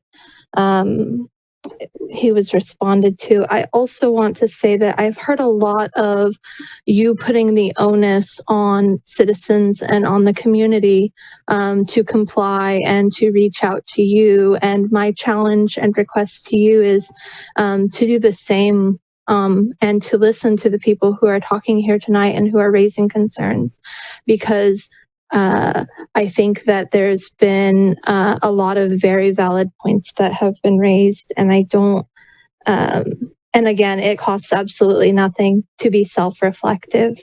Yeah, and so that's my comment. Thank you. Yeah, thank you. All right, Crystal, who else is on the line? I have Ravante Robinson. I'll open your mic. Yes, finally I'm on. Good evening, Ravante. Can y'all hear me? Yes. Yes. All right, man. So I'm going to try to keep it short and as respectful as I can.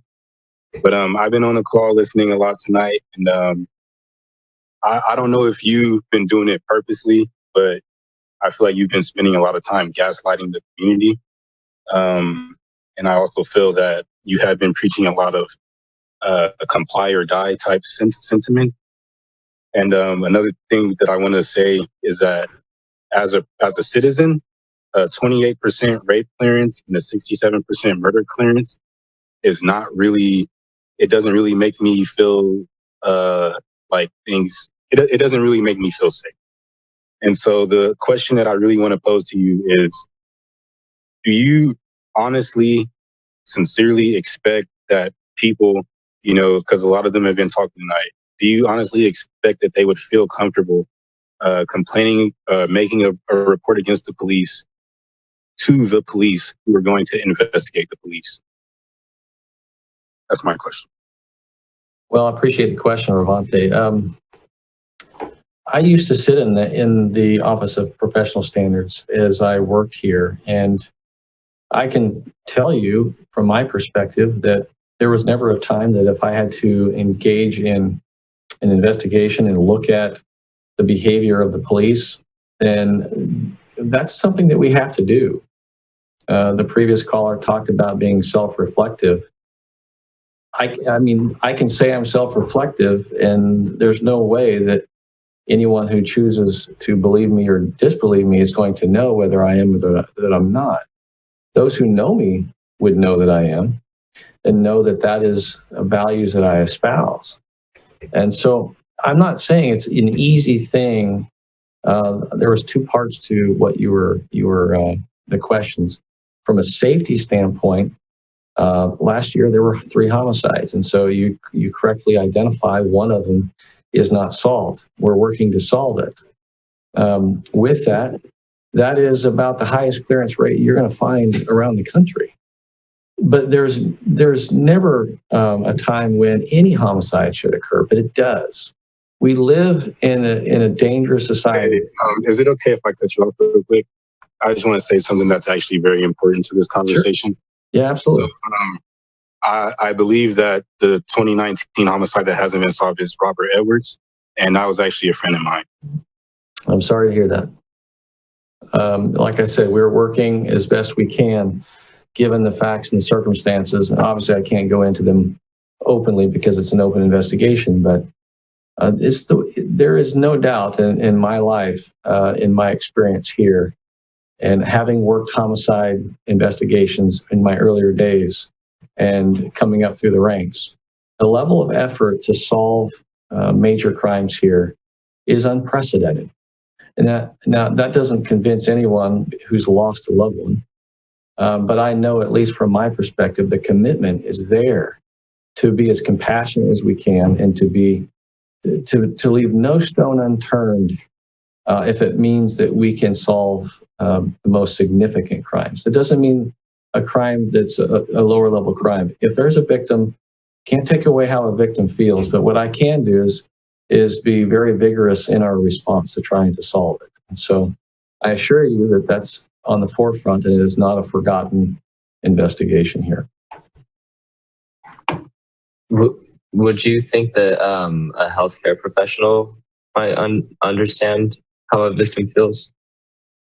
Well, absolutely. I think that I think anyone with empathy can understand how someone feels, and anyone who's been a victim of something similar is going to have similar feelings of understanding. So I don't discount that at all. I do take notice that a police officer, if there's ever a thought that a police officer can't have empathy, well, that's what we're hiring for. That's what we're looking for. And that also doesn't discount the fact that the daily task of seeing things over the course of 25, 30 years is traumatic. And I have seen the impact it has had on our own staff as well. It's real. And we live in a fallen world that is full of tragedy, and I can't fix it. I can't fix it all. It doesn't mean that I don't empathize with victims who are out there or share my own personal experiences.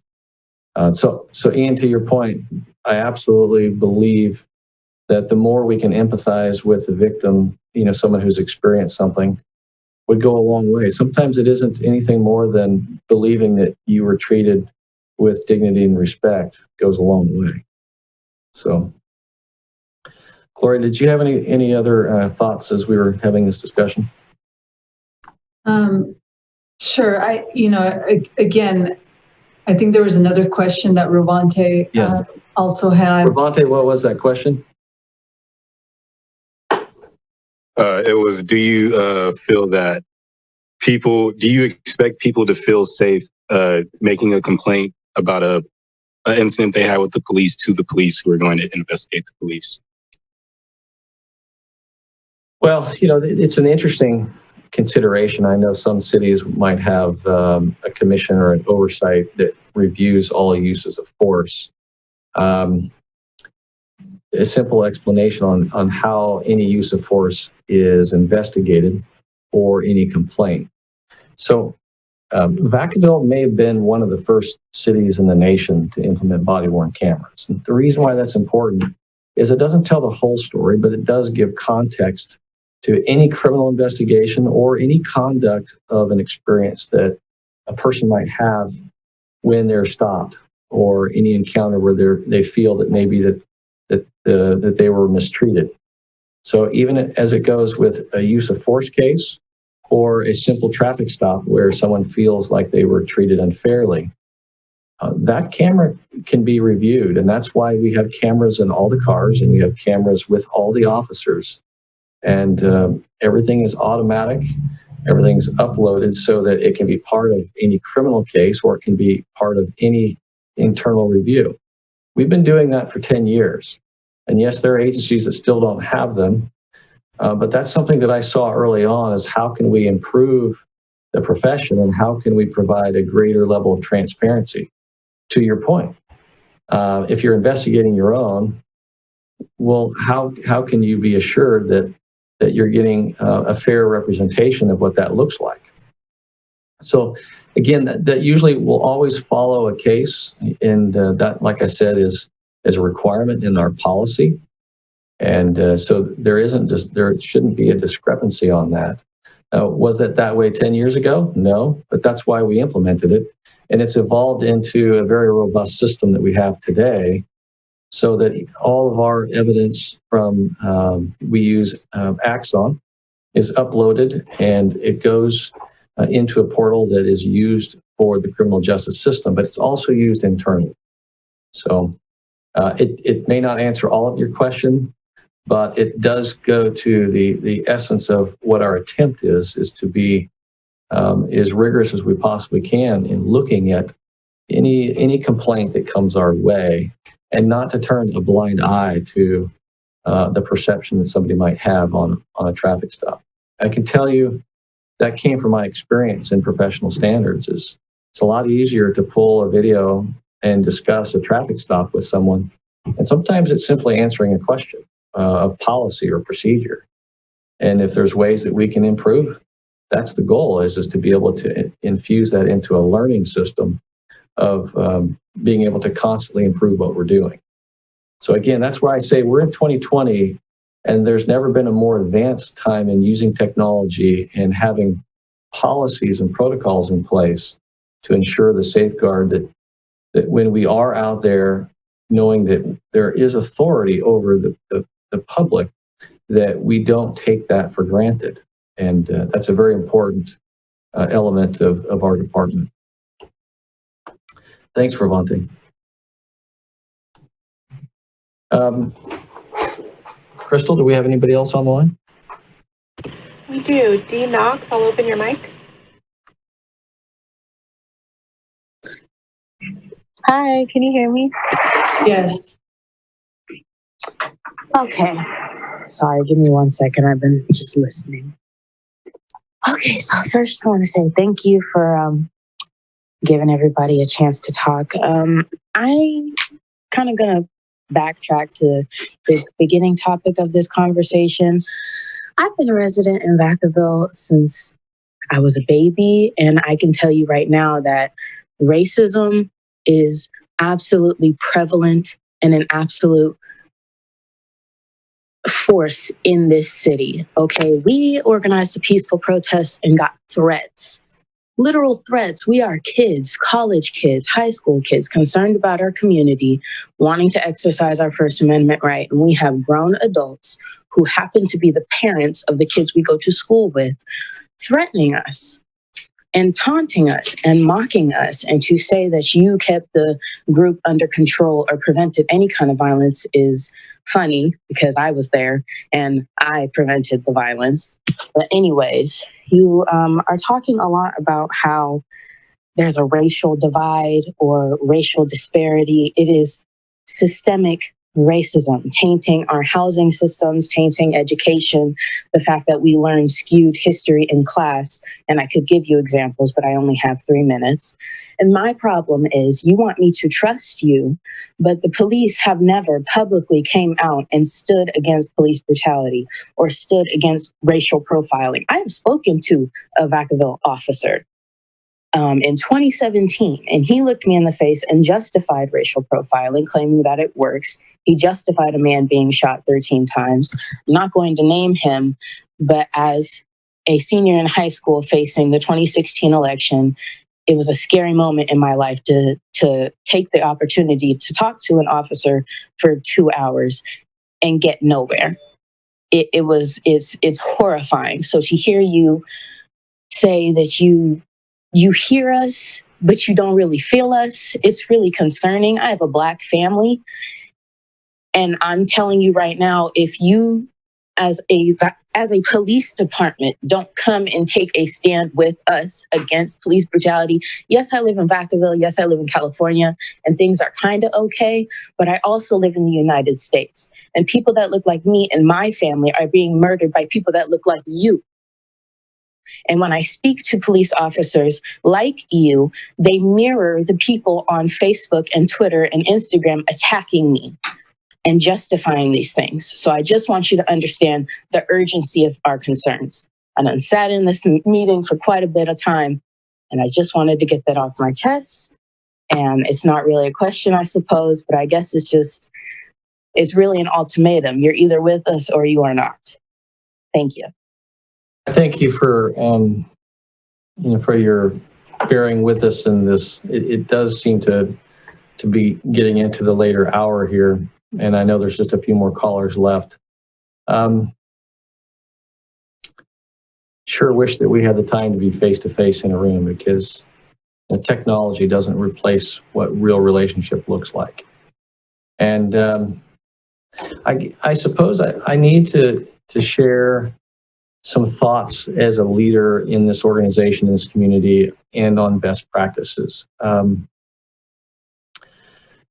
It's unfair to say things like you're either for us or against us, and I have to say that, and I don't mean to disparage you in any way, because everything that I do in trying to lead this organization is to continuously try to improve the service, and to do it blindly, so that it isn't about a discrepancy that can point to a bias or race.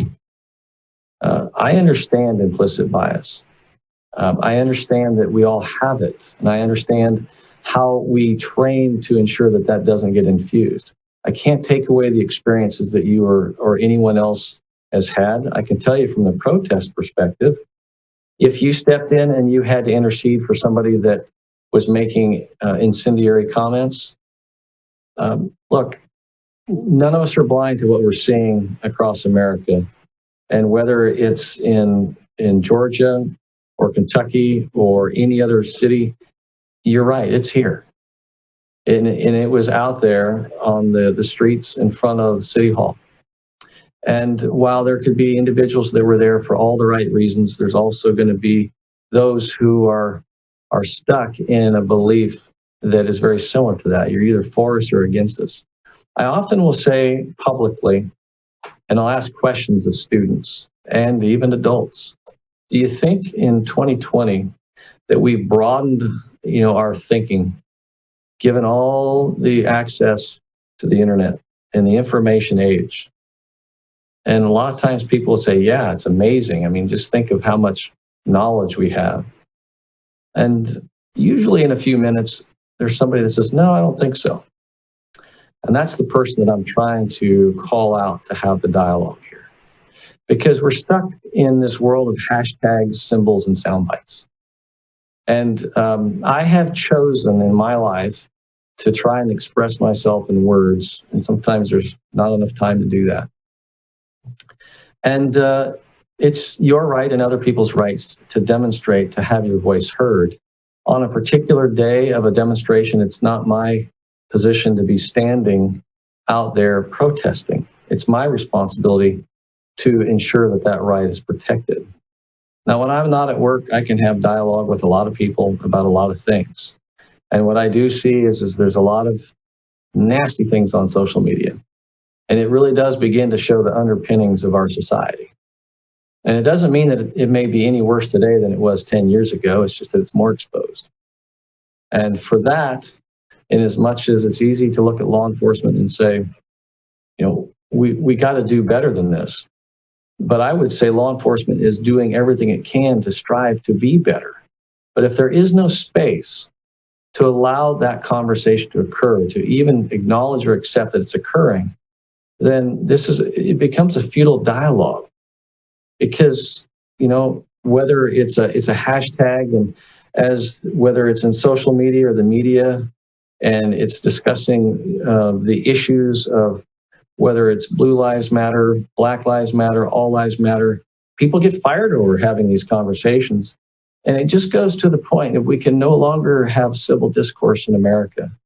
And it was long standing in its coming.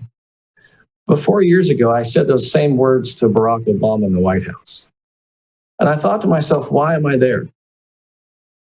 Because America was melting down and the violence was there. Now, we've certainly used social media to more of an extreme in the last 4 years to really see what's going on.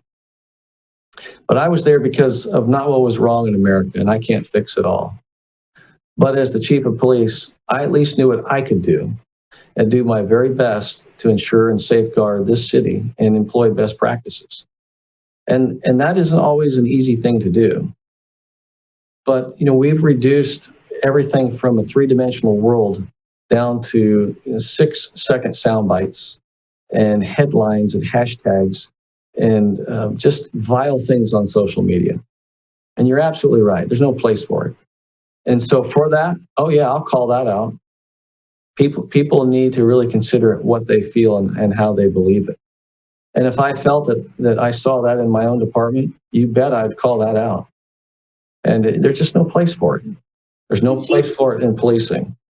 But what I can tell you is those conversations are not new today. Those conversations were occurring as leaders met. And what do you do when you're having those discussions at a high level? Specifically, what is right and what can be replicated is what I'm working on. It's how we hire and trying to improve that, how we train, how we learn, how we make sure that implicit bias doesn't find its way in the decisions that are made out on the street. And that's what we're working on here and trying to roll that out in places throughout the state and throughout the country. It's a passion of mine. So with that, though, I can't accept that you're either for or against. I'm against racism. And I would say that if anyone in this police department couldn't say they're against racism, then they wouldn't deserve to pin on the badge. But how we feel about things and what the reality of them aren't necessarily the same. And what has happened in the last 6 weeks is an ultimatum and a series of demands that isn't dialogue. And until we can have dialogue, until we can honestly sit down and express ourselves where we're caring as much about what the other person is saying as ourselves, then what we're doing is we're drowning out everyone else. And that's the challenge that we're all facing in this country. So you had a comment? Are you talking to me, Chief? Yes. Sorry.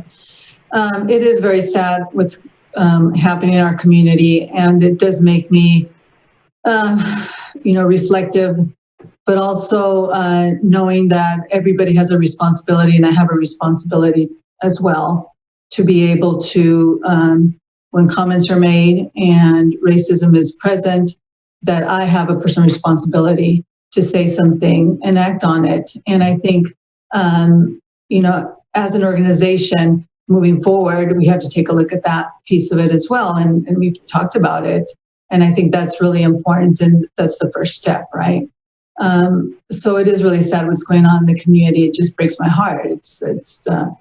But I can move forward with what I need to do as a person of color and also as a woman moving forward. And what I have to do is make sure that I'm not part of the problem, and I'm just trying to find solutions. We all have to do that, everyone. And it's sad that we're where we're at in 2020. Personal reflection is important, is how we can change our world, not only our world around us, but our view of it. And to do that, we have to suspend our assumptions about other people and ourselves and find ways to learn and grow. And, I don't take that lightly as the chief, and also the expectations of our organization and our community. I don't control the things that are out in the public purview. I mean, clearly, if there's a hate crime, we will investigate anything that remotely is involved in disenfranchising somebody because of all the protected classes that are listed in all of our crime code sections. That goes without saying. But I think it's important that as everyone is looking for solutions and they're looking to legislate, and I know this because I see this at the state level with all the bills that are being passed. And whatever happens is going to happen as far as what gets regulated and what gets changed. And some of it does need to be changed. I mean, I've called for the need to make sure our profession has a certification process. Some states have it, some don't. I've called not for a national police force, but that there are national standards that we can all hold ourselves to a higher standard. I espouse that, and I try to lead our organization as such. The hard part is when we do look at the overarching issue of policing in America, we can be critical, but we also need to understand, is it all happening here, or are we all caught up into parts of things that are happening elsewhere? And we just have to have a mindful eye of being able to separate the two and take responsibility for that which we do control and that which we can change, including ourselves. So I really appreciate your comment and your question and your concern. But this is a very very sensitive issue in our nation today, and it's not lost on why we're all here tonight as well. So, Crystal, I think we have just a couple more callers, and then I think at some point what we're going to do. We've been going at it for 3.5 hours, but I know that there's a couple more callers that I wanted to get to. We do. I have.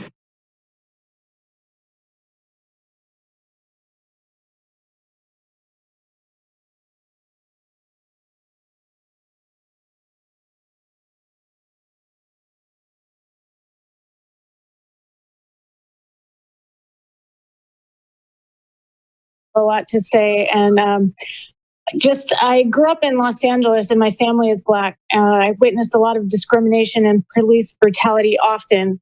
I became involved with police accountability issues when a young Black man was killed by the police in San Francisco around 2000. And I just want to say that this is not a movement that just started since George Floyd. This has been a systemic problem within the police culture for a long time.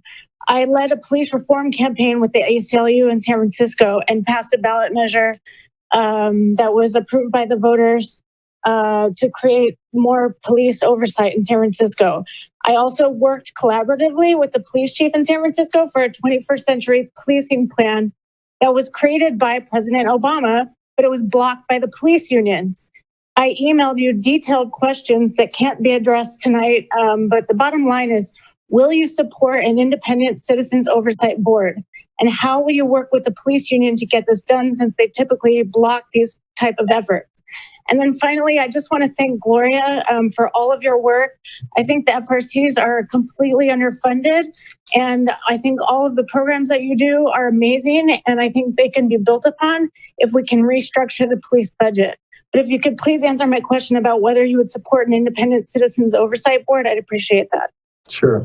I appreciate your question, and some cities have instituted an oversight board, and in some cases, cities, because of practices that have created issues in some of these cities, have consent decrees, and that level of oversight is both. It's had positive effects and negative effects. We don't have enough time tonight to go over all of them. But here in the city of Vacaville, for the city of our size, I answer to the city manager, and we are governed by a city council that's now moving into districts. The level of oversight and the scrutiny that occurs at a daily level is pretty significant, more than most people would even imagine. The level of bureaucracy that can get mired into a very large city, sounding like working in San Francisco and Los Angeles, is very different. And while I do engage in enjoying relationships with business communities, faith-based communities, as sounding boards, and having from a perspective of making sure that we are fully transparent with our public, I don't believe that what is needed here is a secondary oversight of the police department that takes that authority away from the city council. Some cities are okay with that, and they make it work, but there is just another level of bureaucracy. If there are issues that come up, our council is made aware of it. That is why there is such things as closed session. So I don't see the need for it here. I'm not saying it doesn't work elsewhere, but I'm not taking a position tonight that somehow suggests that it is necessary. Now, that said, citizen advisory committees can always be beneficial because it allows for members of the community that are diverse to be able to see what's going on. And so we do open up our doors and expose how we do things to a variety of people, all the way down to the citizen level that can come in and really inspect what we do and get to see what we're doing. But to hand it over oversight to a different governing body other than the council, across this nation, there have been positives and negatives to that, and I just don't see that is applicable here in Vacaville. That may not be what you're looking for, but I have seriously considered the difference between what an oversight board is, what an advisory group is, and I'm very much open and transparent to the public. But to take that away from the council in a city of our size is not realistic, nor would that be something that I believe would be helpful for this council. There's a lot of discussions on this area. There's a recent study out by Harvard that really talks about, in some cases, how some of these cities that have endured some real challenges, the depolicing that occurs while the intent is good, also can create a greater harm to poorer neighborhoods that are suffering from higher crime. So there's a lot of information that's out there on that. The more I think is going to come from it. But this a recent study that just came out really suggests that you have to be more careful about simply having a citizen oversight committee that may or may not really be looking at anything other than a personal opinion or an agenda versus at the rate of an elected official that has a responsibility to the public. And I can assure you that does happen here. So it's a good question. It is a good question. Crystal, who else is on the line? Beatrice Cadenas, I'll open your mic. I'm sorry if I mispronounced your name. Hello. Hi there. Hi. Hi, my name is Beatriz. So I have a question about an incident that occurred in June. And this also, I also want to talk about this incident, to talk about how the Vacaville Police Department addresses incidents of police brutality to minors and accountability. What kind of accountability is taken by police officers? In June, there's a video circulating of minors who were riding bicycles heading home who were tackled down by some officers. I'm not sure what unit they are from, if they're from maybe gang enforcement or a community outreach unit, but they tackled down a minor. The officer is heard on the video saying, "We're not fucking around." And it's just a very horrible video to see.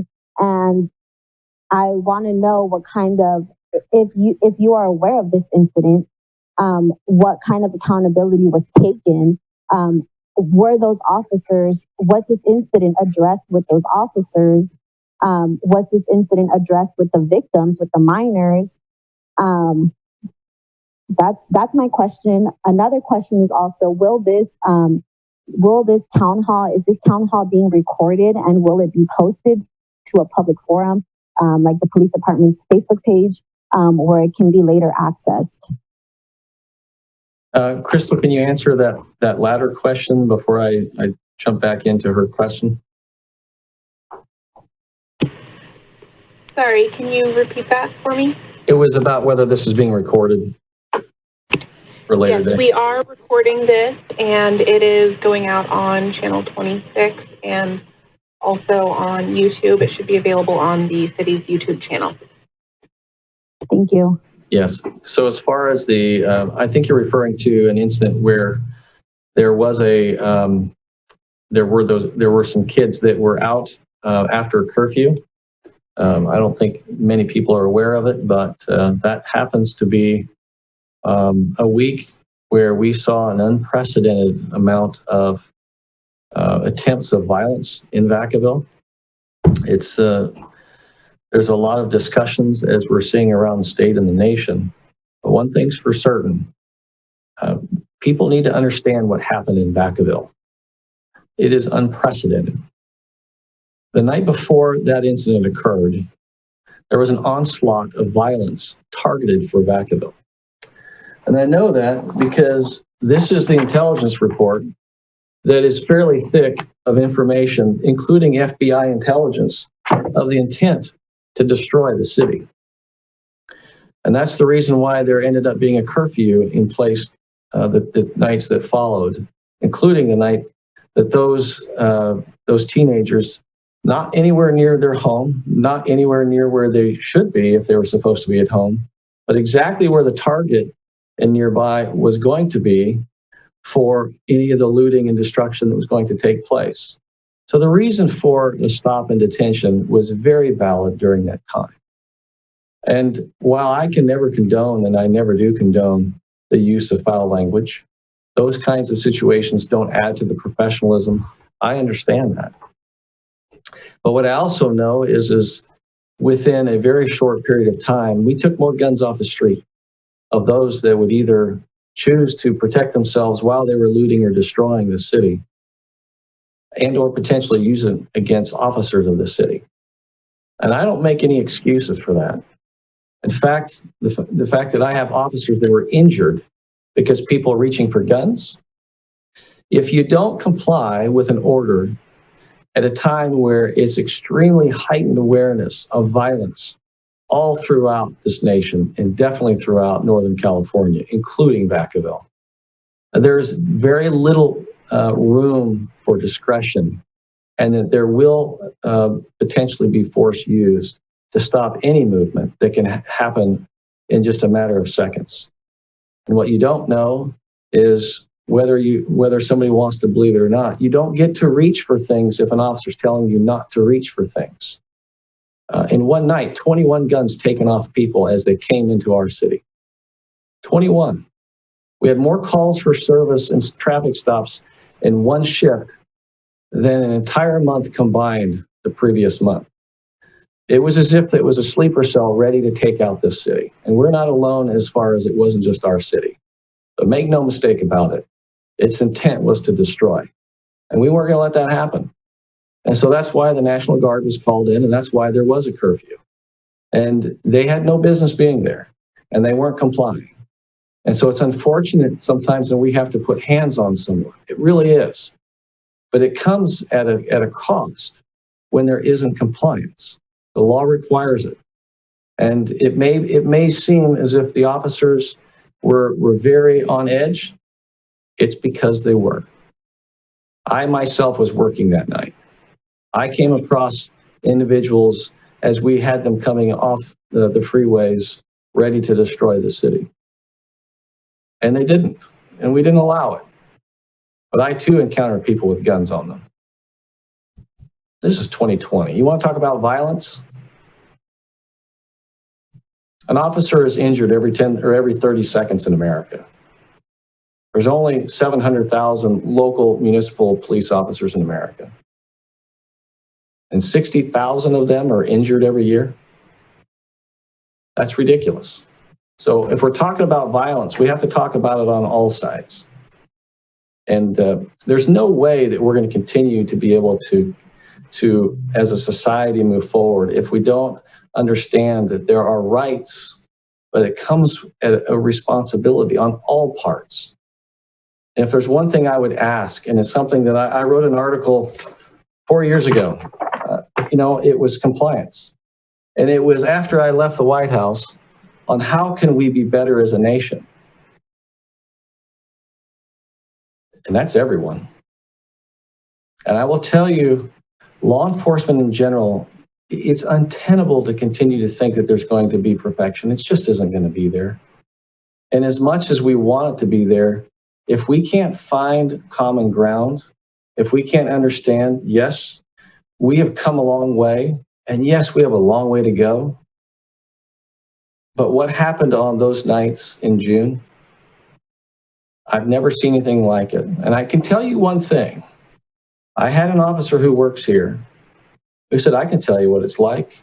I've been to Fallujah. This was just like Fallujah. This is America. So while everyone may have been out there during those times of demonstration, and we uphold those rights, there is no excuse for the destruction that we're seeing. We don't need another city to burn. We don't need Vacaville to be destroyed. What we need to do is work together. And I can assure you that, as your chief, I'm committed to that. I always have been committed to that.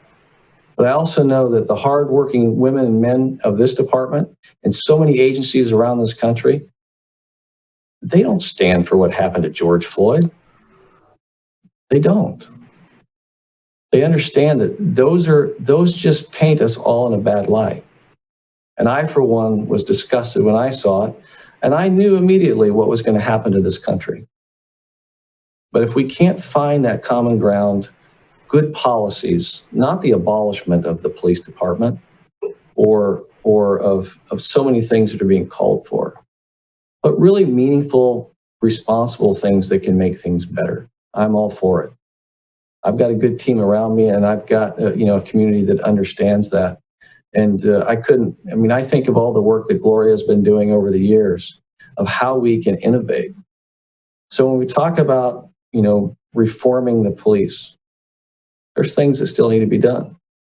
But I would also challenge a society to look at places like Vacaville. Yeah, Vacaville. Policing reformed. There's so much advancement that's taken place. Policing reimagined.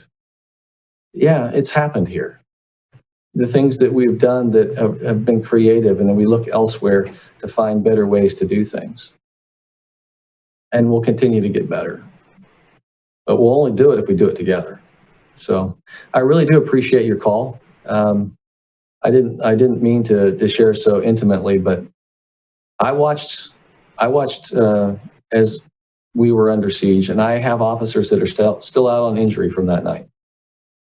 And people reaching for guns, and it's uncalled for. That we have to experience that. So anyway, Crystal, do we have anybody else on the line? We do. I have 6 hands, but I only have 2 callers who haven't spoken yet tonight. Yeah, let's go with the 2 callers.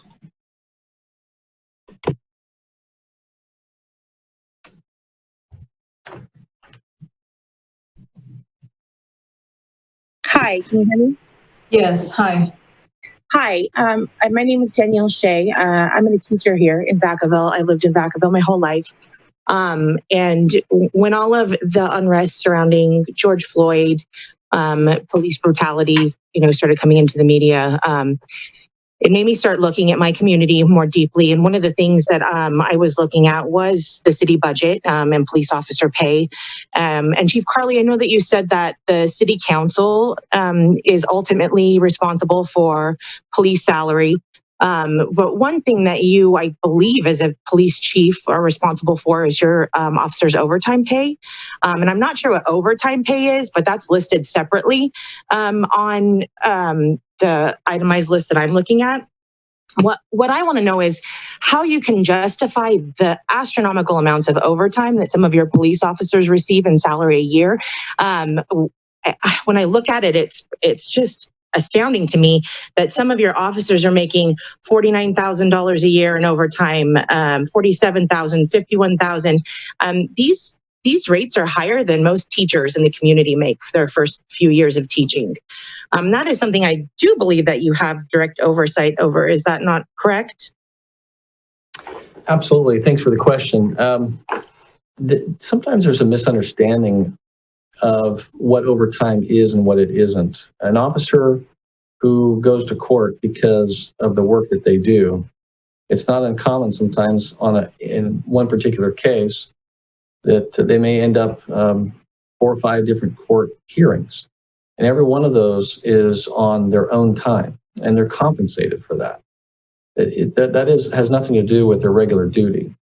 Many times officers are also on specialized teams, such as it could be mobile field force or DUI enforcement.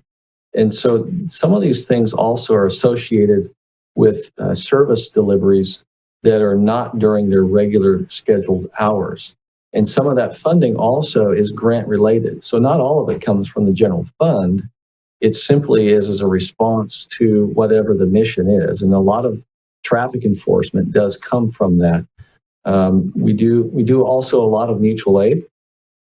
I can say the Kincaid fire was one, and we've even had, for year over year, where they're deployed at sometimes an entire week at a time, and the state funds that. And so there are transfers in for that.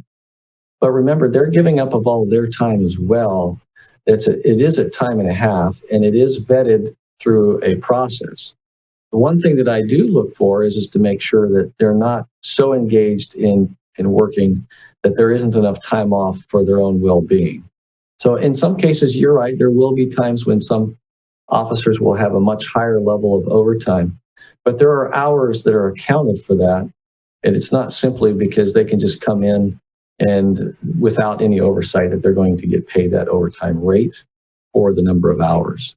So the scrutiny that goes into the budget and also during payroll is, twice a month, and by supervisors and special teams. It's a very rigorous process.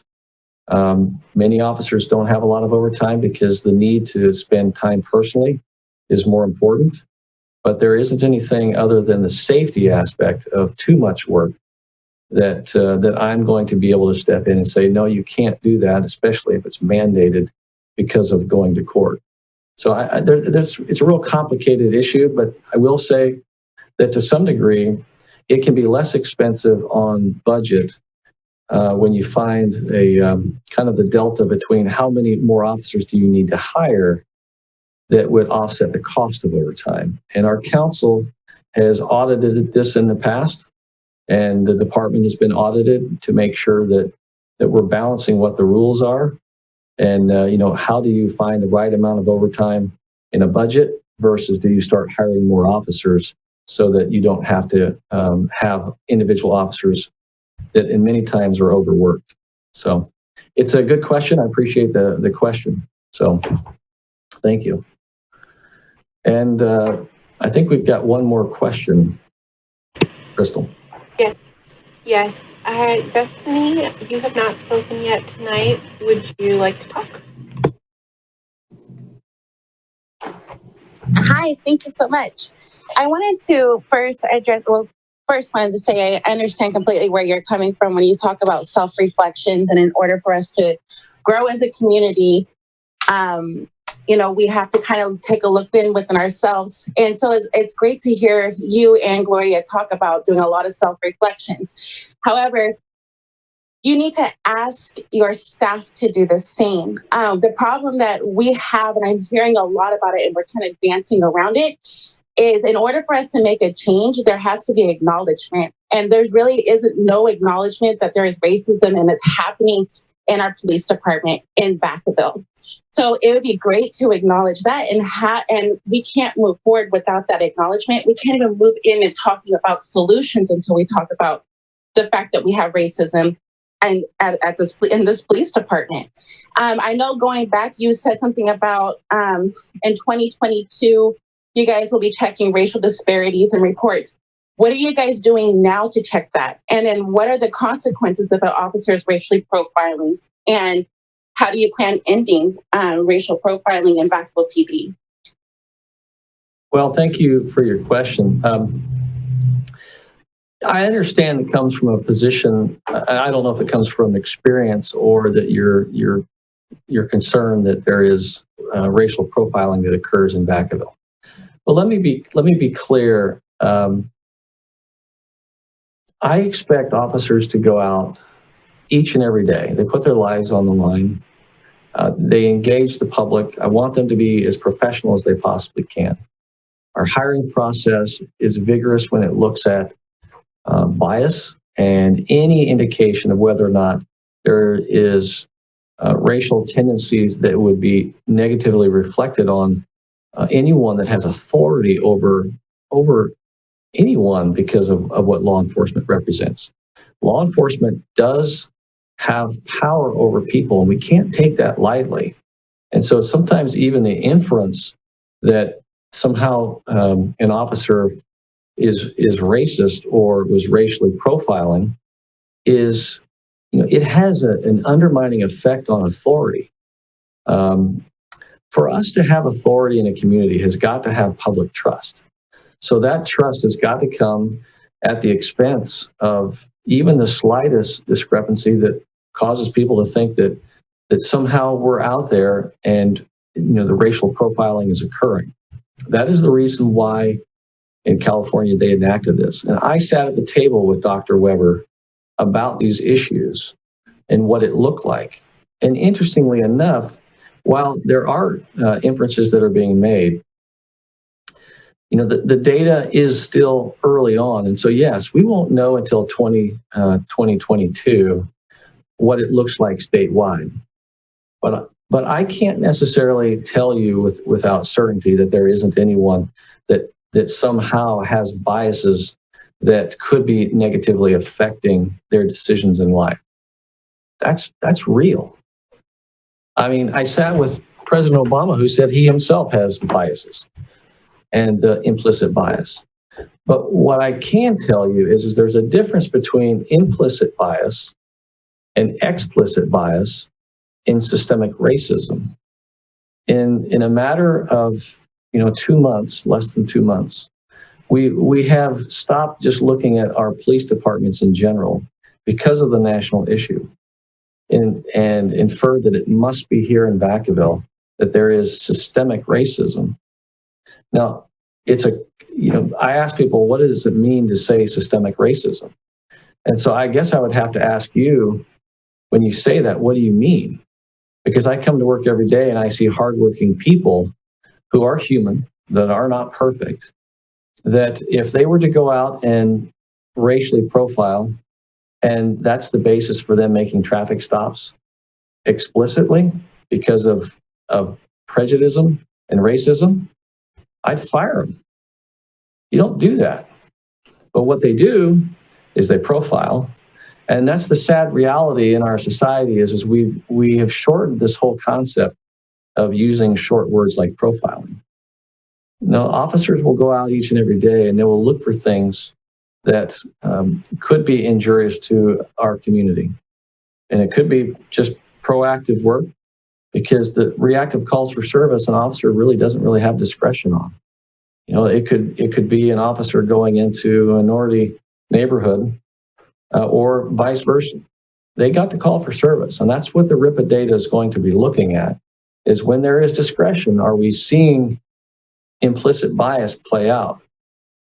But to infer that it immediately means that there is racism in our police department, I will have to take offense to that.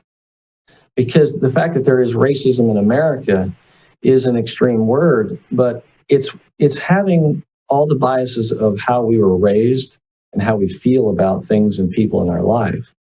But what you might suggest in doing that is an overbroad statement that means when an officer goes out on the street trying to keep Vacaville safe, that the underpinning of what they're doing is racially motivated. And it's criminally motivated.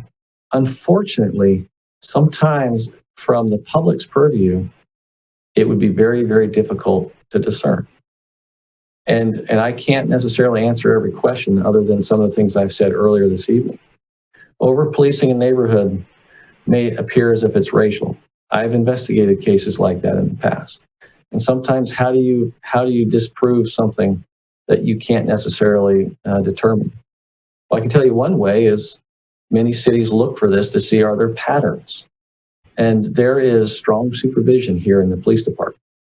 There is an understanding of every officer that works here and why we hire the people that we do and how we train them and how do we understand all these things about ourselves so that when we do go out on the street, we may not necessarily have always treated everyone perfectly. And there may be times when we need to say we did this wrong, and there are those times. But we also have to be careful that we don't just go straight to a point where that we're just going to assume on the front end that structural racism exists in every agency as an epidemic as bad as COVID-19. I can say I can't speak for every agency in this nation, but I certainly can speak for the Vacaville Police Department. There's no place for it here. And in my career, I can tell you I have known people that are assertive and that they are looking to make sure that this community is safe. And what I see in 2020 in our workforce is a diverse workforce that continues to even become more diverse, and one that is very understanding of our community. And it is the bright future as we progress into these new ideas that everyone so longs for. But I can't sit here in good conscience and not suggest that there is a dialogue to be had. We need to continue to improve. And when we can put our finger on that which specifically can point to either profiling or racism, then let's have that conversation. But a blanket statement is an unfair place to position a police department that's done so well and come so far into advancing best practices. And Vacaville gets to enjoy it. It's not perfect, but it is certainly something that I can assure you that there are agencies and there are people around this country that are looking at this department as an example of improved practices and reform policing. But we won't be satisfied with that, because we're going to continue to improve even further, because that's our commitment to this city. So with that, I want to thank everyone for coming tonight. I wanted to give Gloria a chance to have just some final thoughts as we close this out. I want you all to know that these are thoughtful questions, and this is the kind of discussion, it's not perfect, but it allows us a more meaningful time to actually sit and listen and maybe to understand what's going on. We will be following up with more information that we'll post, questions that we clearly couldn't get to tonight. But those will follow so that we can answer those best practices and to see how else we can look at our policies so that we can continuously improve. So Gloria. Yes, I'd just like to thank everybody that hung in there with us and really praise you for all the questions that you had. And this is a starting point. We're not perfect. We know and understand that we need to move forward with the community. And so I applaud you for coming, and also encourage you to reach out to us, and definitely to me, and we can connect and talk more about how to move forward more positively and the best way that we can. Again, we don't know what's in everybody's hearts around racism, around what's going on in our communities. All we can do is what you're doing, is asking the questions. And all we can do is try to be as transparent as possible. And I think that's the starting point. That's where we're at for today. So everybody have a good and safe night. Take care. Yes. Thank you all for attending. And again, Ian, I'll be reaching out to you. So your past experience is important as anyone else. It's the only way we can improve is if we know what we're doing. And so that's a commitment that we have, is there's more to come. There's more best practices coming from Vacaville that we can be proud of. And we couldn't do it without the help of the relationship with the clinical services staff. And Gloria, my hat's off to you. You are, and your team partnered here in the police department is what really makes a difference in policing, because we realize the pressures that have been put on police officers nationwide, but here at home. And we're so thankful that we can work side by side in our units, helping our families so that we can move towards more towards prevention and away from the intervention at the crisis level, so that we can have a safer community, one that's healthier, and it's a place where people want to live. And that's part of the vision for Vacaville. So with that, I want to thank you all and just say goodnight, Vacaville.